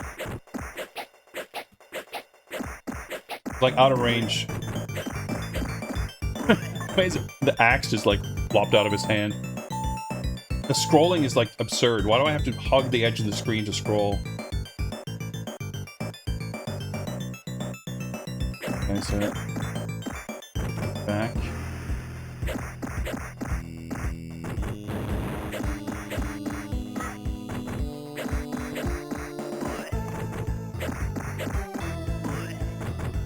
But yeah, the movement speed, like the basic walk speed is, I feel, pretty fast. And you have the run, like you have better mobility options, and different moves and everything. So it does create a different kind of dynamics, different dynamic in terms of navigating, positioning, and everything in fights. Like there's a lot of subtle and not so subtle differences in the combat mechanics. I mean, that's the thing, Trap. Like, there's a lot of kind of fucked up things about this game, and a lot of that is like that. Just kind of holdovers from like having an authentic Double Dragon combat mechanic design.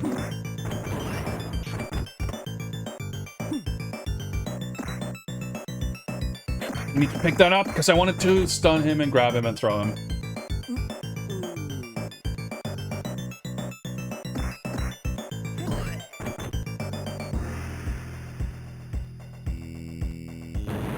I should grab the notch.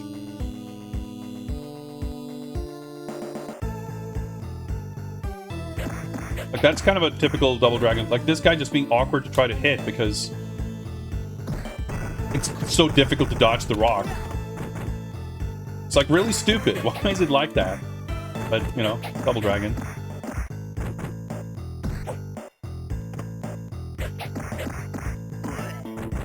So this game definitely has more of these like refighting bosses. But because the boss characters in this obviously aren't, well, they're not Combatribes bosses. It feels a lot more like refighting some of the bigger enemies in like Golden Axe, something like that. Are we done here? Voices. We might have soft locked. Is it that? Okay, good. That is a thing that I know can happen in this game. Like scroll triggers not functioning properly. Seen it happen.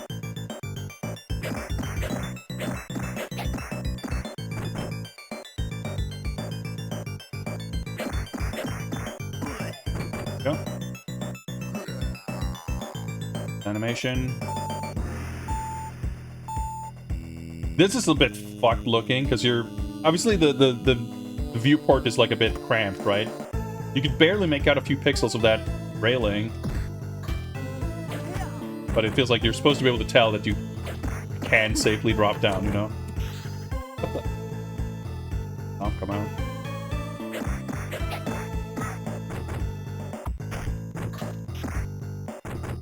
I like all these different, like, Linda variations.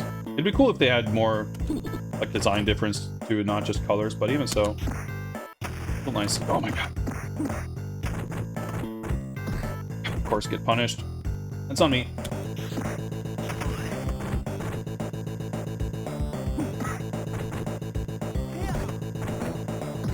The other guy die? Probably did.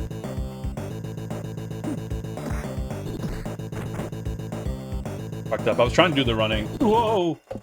This.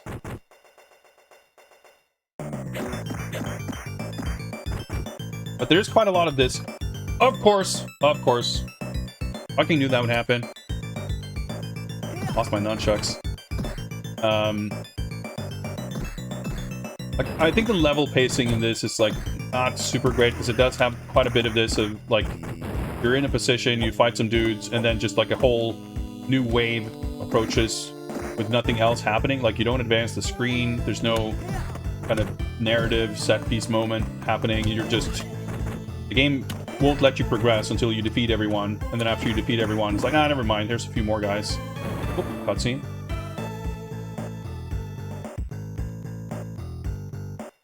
And I think that's, like, kind of a hallmark of poorly paced beat-em-ups.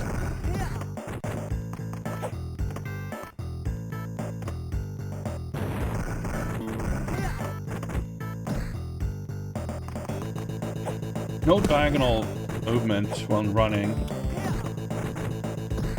Oh, I just snapped to that guy. Active frames from the uppercut feel really good when you hit it late like that.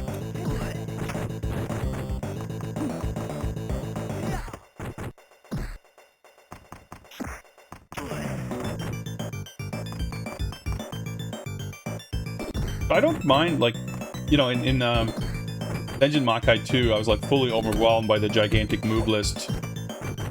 You have a pretty big move list in this game, too. I don't, you know, I'm not really utilizing the full extent of it.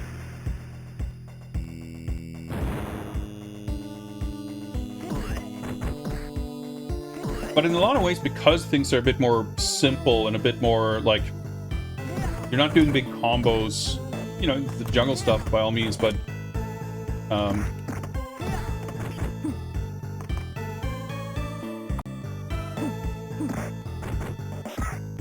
there's less of an emphasis on, like, tying a lot of stuff together.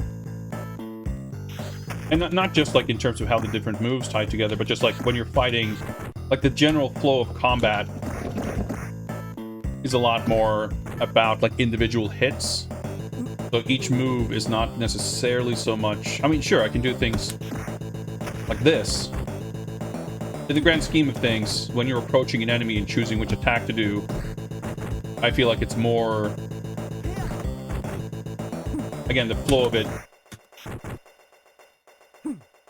is more like emphasizing individual attacks,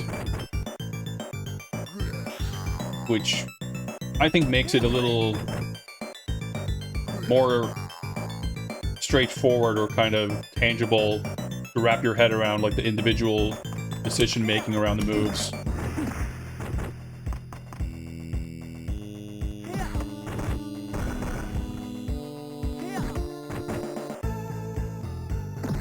But even then, of course, there's a lot of moves that I kind of forget exist, and I don't probably use them to their full effectiveness. Ugh.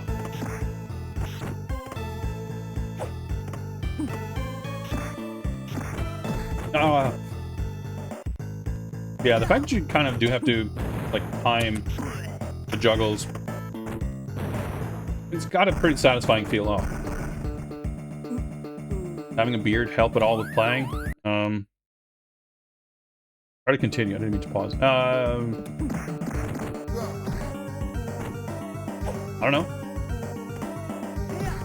I'm not going to shave to conduct some kind of A/B testing. Seems to work okay.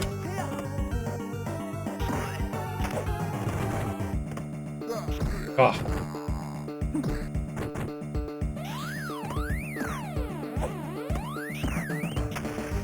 There is a pit on the far left, but trying to navigate the fight in order to get there without exposing myself to great risk seems a little dicey. You take damage from being poked away like that. So it's not good.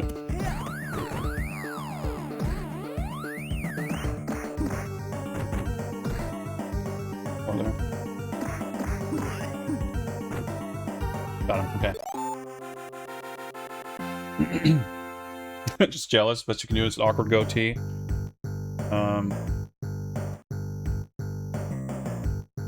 Well, I have plenty of insecurities about my beard, so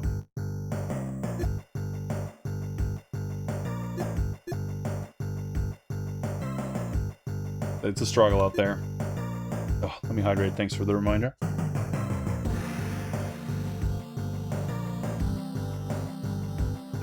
All right, so I think this, yeah, this cave level.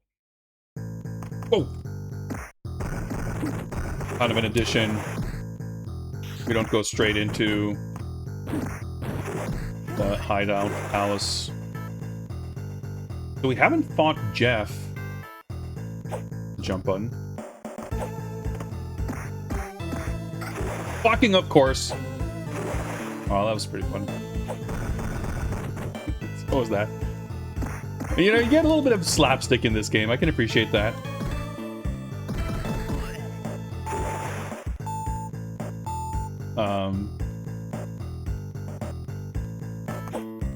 We haven't fought Jeff, and we haven't fought...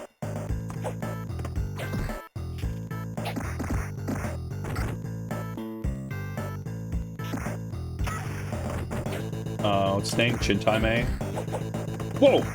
I guess I knocked him across the pit and not into the water.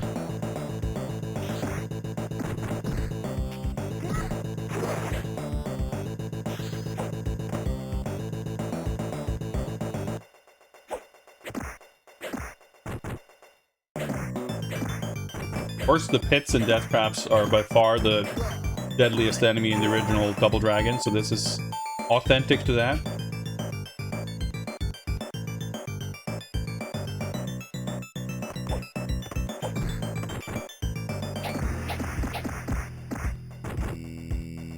The thing is, though, again, like the kind of depth axis positioning is like pretty weirdly ambiguous. When you like wake up in a pile of enemies, it's kind of fucked up.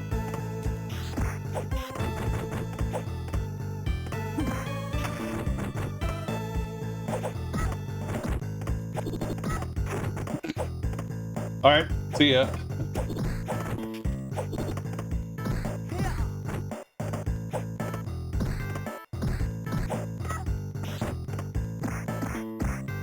That was deep. Ah!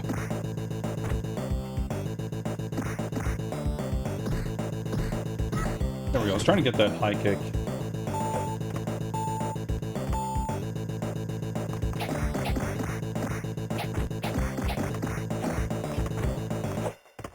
Alright, beating Golden Axe. Yeah, I've played those games a lot. I'm not a huge fan. Like, I love... Of course, I could see that happening a mile away.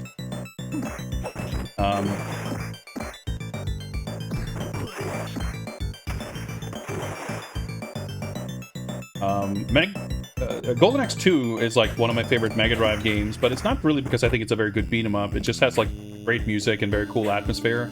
And that's the thing, like I think the Golden Axe games had cool characters and vibes, but I don't really like how they play all that much.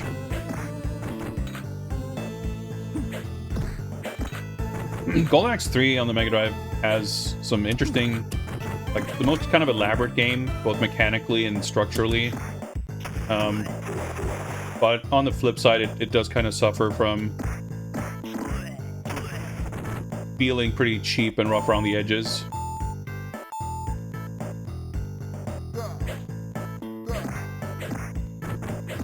Revenge of Death Adder obviously has like the art and polish and production value that the Mega Drive games couldn't really achieve. I haven't played that game that much. That game is like visually stunning and really cool. But again, like because of the way the games feel, the way they're kind of paced, the kind of one thing that I always kind of disliked about Golden Axe is that I think it's I mean, it's true for this game. It's kind of lacking in strong boss characters and memorable boss encounters. A lot of the fights are just kind of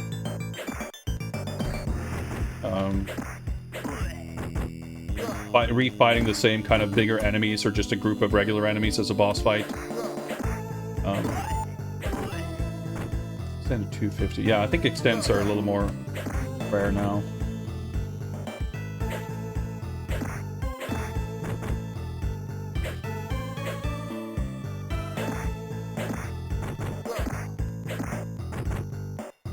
But like, I don't particularly like the roster of characters in Revenge of Death Adder is a little bit too eclectic for me.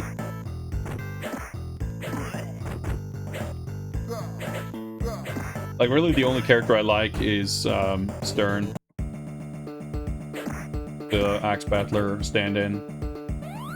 I don't think the others are like terrible characters, but it's like a roster of, instead of having the one character I don't care for, it's 3 out of the 4 are the kind of different weirdo that I don't really like. Obviously, that's just a subjective, personal thing.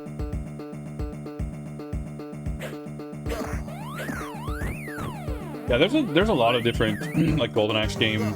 Like, it has a kind of sprawling lineage. Because it's the original arcade game, the Revenge of Death Adder sequel. There's Golden Axe: The Duel, which is the fighting game. The Mega Drive had its own 2 sequels. Master System had Axe Battler, which is like the sort of Zelda-like. Then there's the Game Gear, or Golden Axe Warrior, I think is the Master System game, and then Axe Battler is the Game Gear game? I forget exactly. 5 Emperors of Gensetsuken. Raymond. Yeah, so these guys, I think Raymond is the final boss in Revive.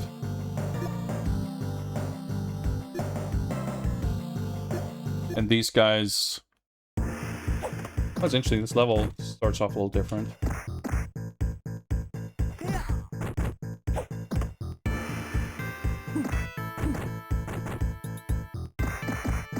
So I guess these guys are just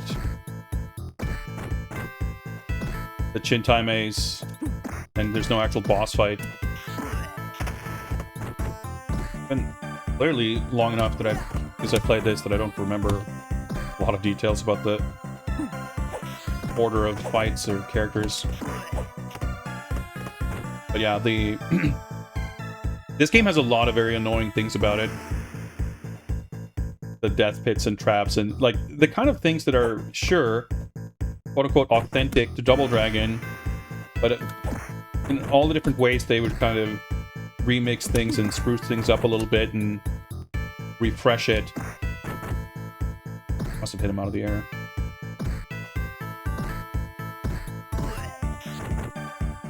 Keeping some of those things like the death pits and like the fiddly collision boxes from falling, for that to all be kind of the same is like a little surprising. There's like a spike pit here somewhere. Of course, I can't see it, so I think someone might have fallen into it. It's like below, like right off outside the bottom of the screen here, basically.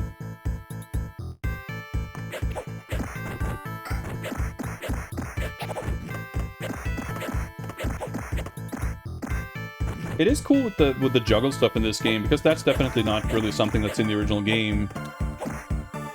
And simultaneously not something you would expect of a more like old school beat 'em up, but at the same time having more rules or structure around whether someone can be hit or not when they're in the air.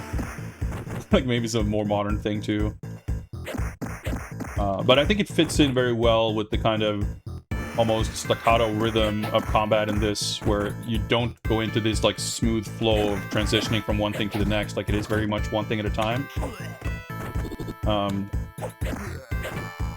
To me, that's like more preferable, or like it fits together better than a lot of the modern kind of Streets of Rage 4 style fight and rage open board game, where just like every attack can connect on any airborne opponent or any opponent anytime. So you knock someone into the air and then you just start jabbing them and doing your combo, and it just keeps hitting them.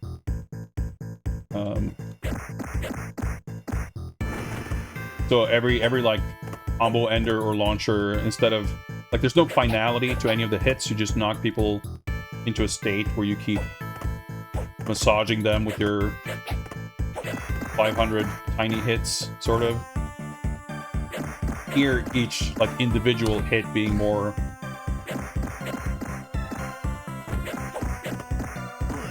like having more weight, I think is, I much prefer that style of kind of juggle combo. Like specifically in this game, you can only, if I launch them with an uppercut, I can't like juggle them with a bunch of jabs. I have to hit him with a move that actually can't juggle.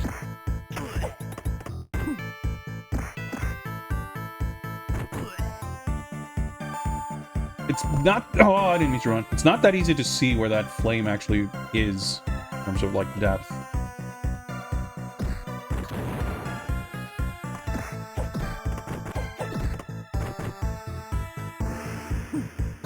I meant to run. I tried to go for a spin kick. Didn't work out. Oh, I didn't realize I was dead. Okay, we're running low here. We should be getting a extend, hopefully before this credit is over. That's going to be the last extend for sure. And then we have one more continue. We've got a bit of game left, actually. If I could clear this level without dying, that would be tremendous. But that's a big ask. Yep, especially when that happens. Okay. Oh my god, that was pretty sick, actually. So he kicked the dynamite out of the air. We got the extend, but of course, it's Double Dragon, so there are no healing items of any kind, and we have an actual boss fight to deal with.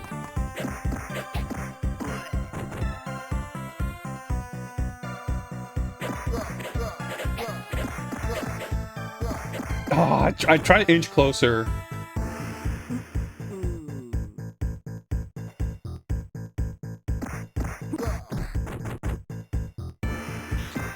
Oh my god, that was fucked up.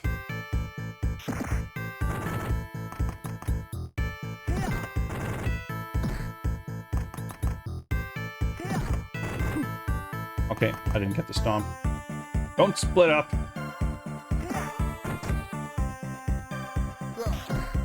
Oh boy, this is not good. Ah!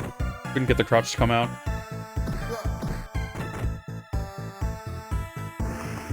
I was just about to say I need to do a daring maneuver and try to walk down on my wake up to dodge them, but walking down is obviously very dangerous because there's a ledge there. With almost certain death lurking beneath.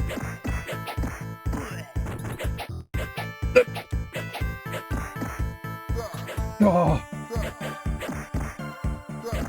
Hitboxes are a little funky. Oh. Right, so this is the big arena where we fight these guys. They have like different magic spells and shit.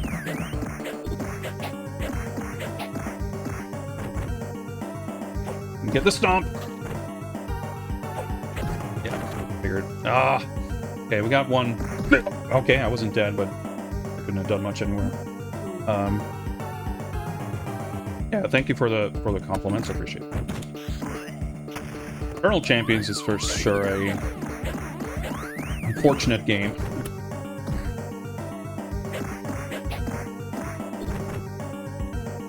Like, very cool, but not very good.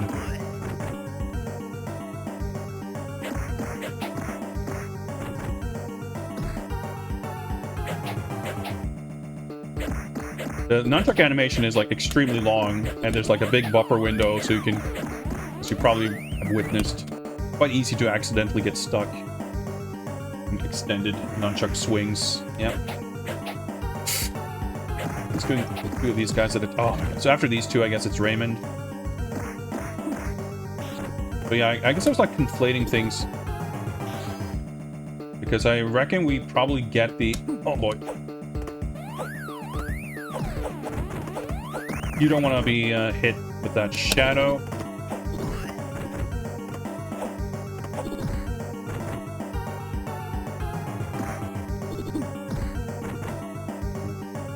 Let's see if we can even clear this stage.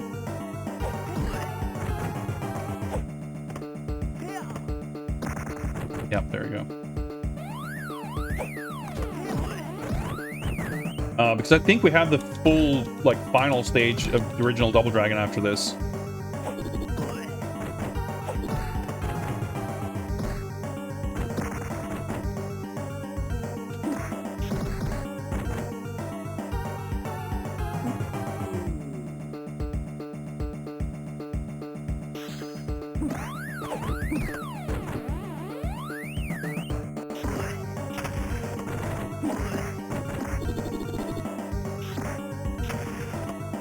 Guy is a problem. Get the stomp. Nice, okay.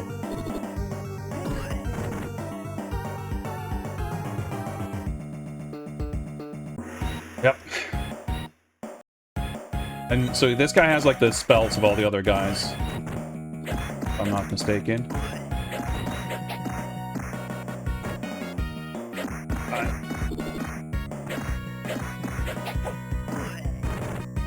Better to leave the clones there, I don't know.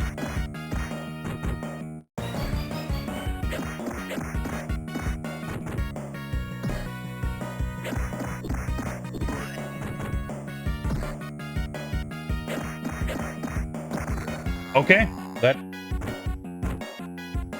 I got pretty lucky there. Getting the nunchuck and the setup for that. Whew. Get the, like, the black and white effect.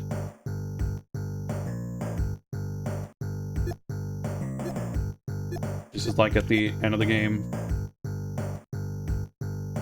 Double Dragon 2, I think. Oh, so now the actual hard level. That's right, because I thought that like the opening of the stage looked different than I expected, because I thought what we just played was this stage, basically. I'd forgotten that it's like fully split up into two separate stages.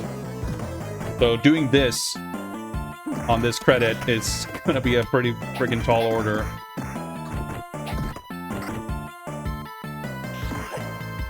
But I think the level of difficulty in this game is pretty good. You shouldn't go into something like this unprepared and just finish it on your first try, in my opinion.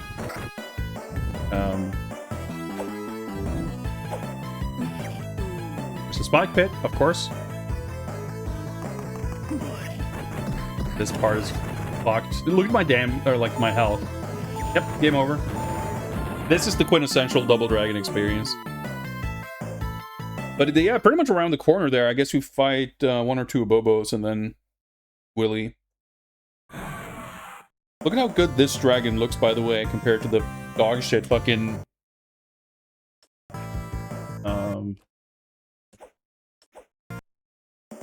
This. What the fuck is this? Oh boy. Atlas is not responsible for Double Dragon, but the ownership of the IP... So Technos Japan created Double Dragon in the 80s. Technos Japan went bankrupt in 1995, and since then there have been different kind of groups of people from the original Technos team that under different corporate entities and different names have had different like development teams work on Double Dragon and Kunio-kun games, as well as having different companies that like have owned and managed the IP. So in 2003, I think this game originally came out.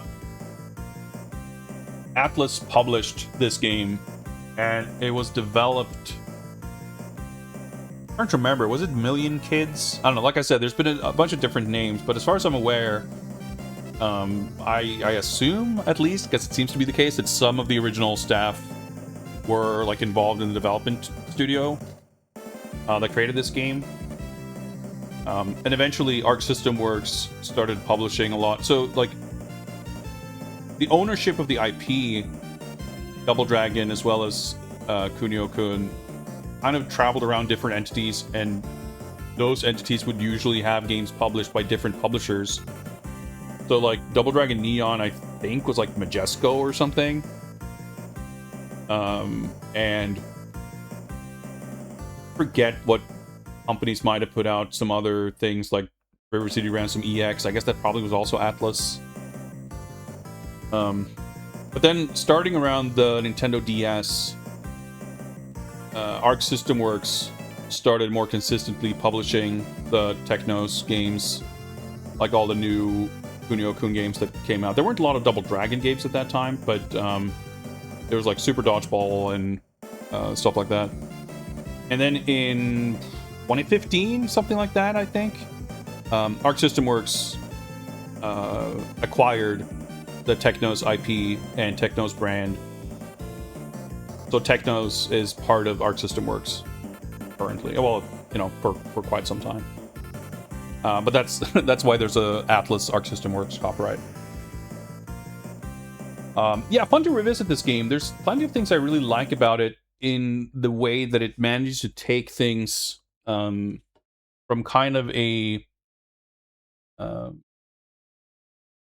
school of combat design, I guess we could call it, that I think is not that great. Like, Double Dragon obviously was very influential and it was an important game, but I think when Final Fight came along, it sort of demonstrated how to do a lot of the things that Double Dragon did in a much better way.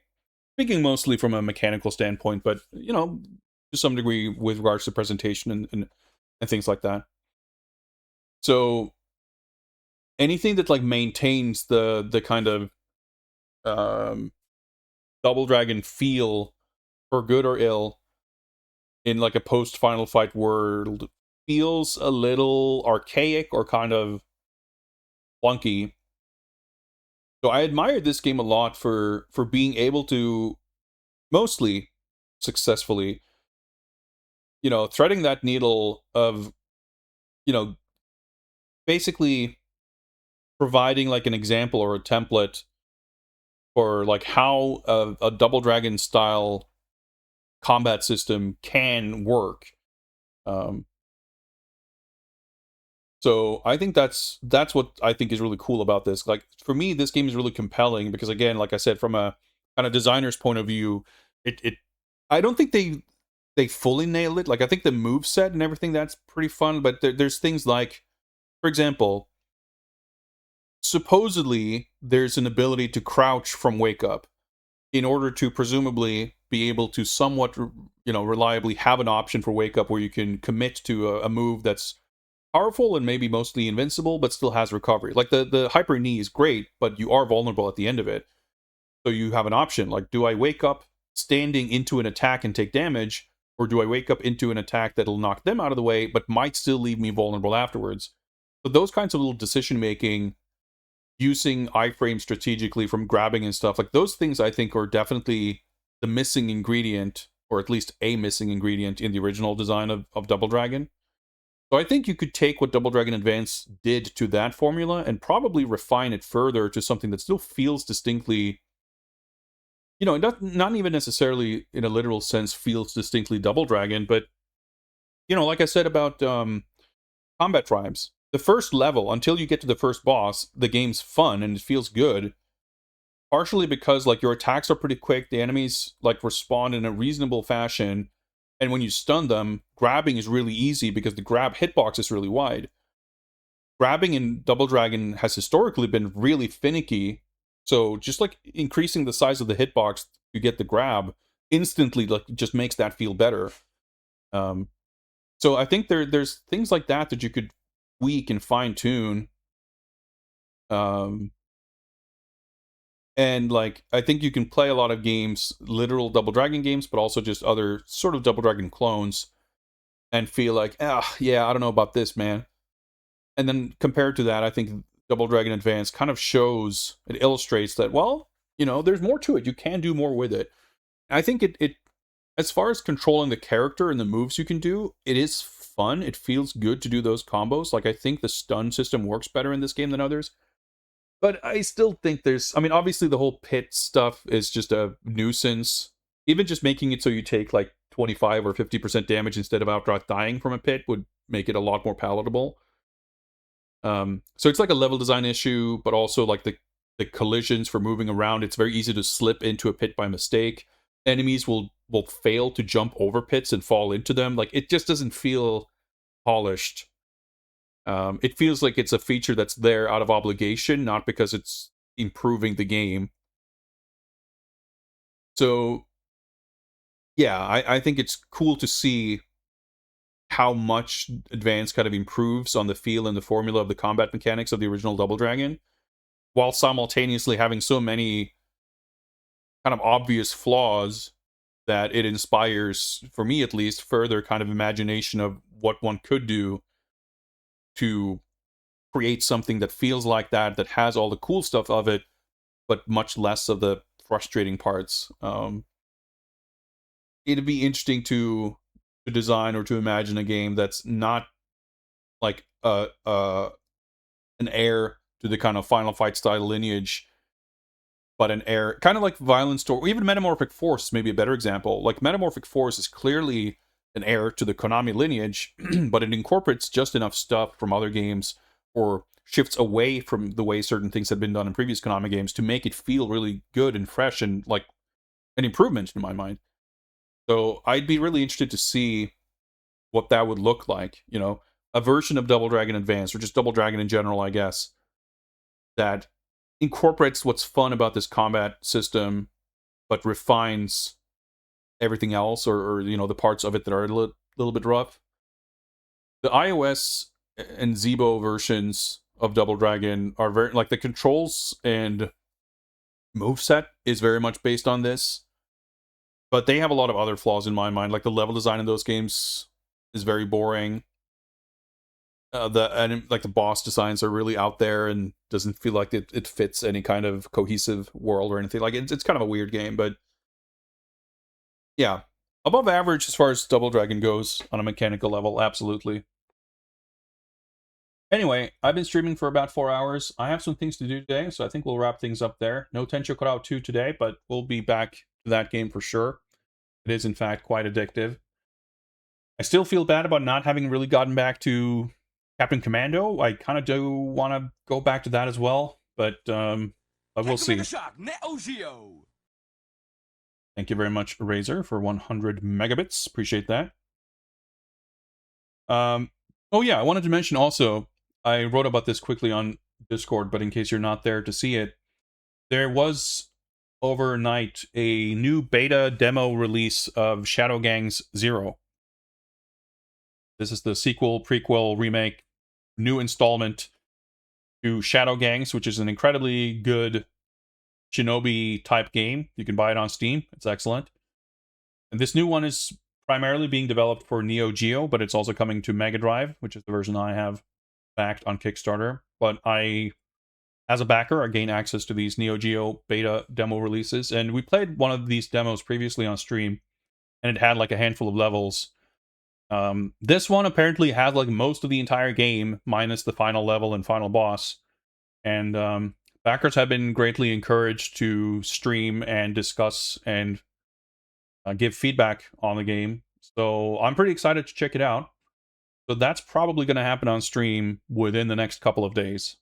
We're going to take a little bit of a break from beat 'em ups, or it's not not that far of a detour. It's not too different of a type of game, but the new game. It's so new; it's not even out yet, and yeah, it's going to be fun. I look forward to it. I was very pleased with the previous demo, so I'm excited to see what this new one is like.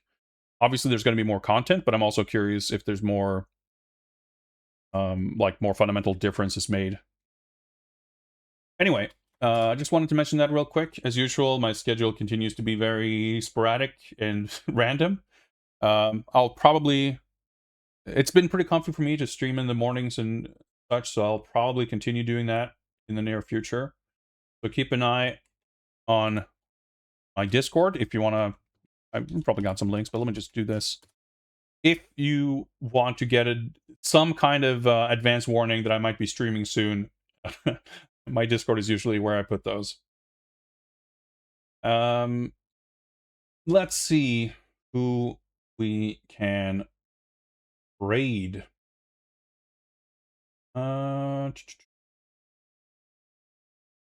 Retro Demiurges doing the Amiga August launch stream, dealing and showcasing competition challenges. That sounds pretty sick.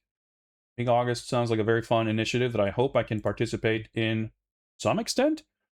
So let's learn more about that. Take care, everyone. Thank you for watching, and I'll see you guys around. Peace.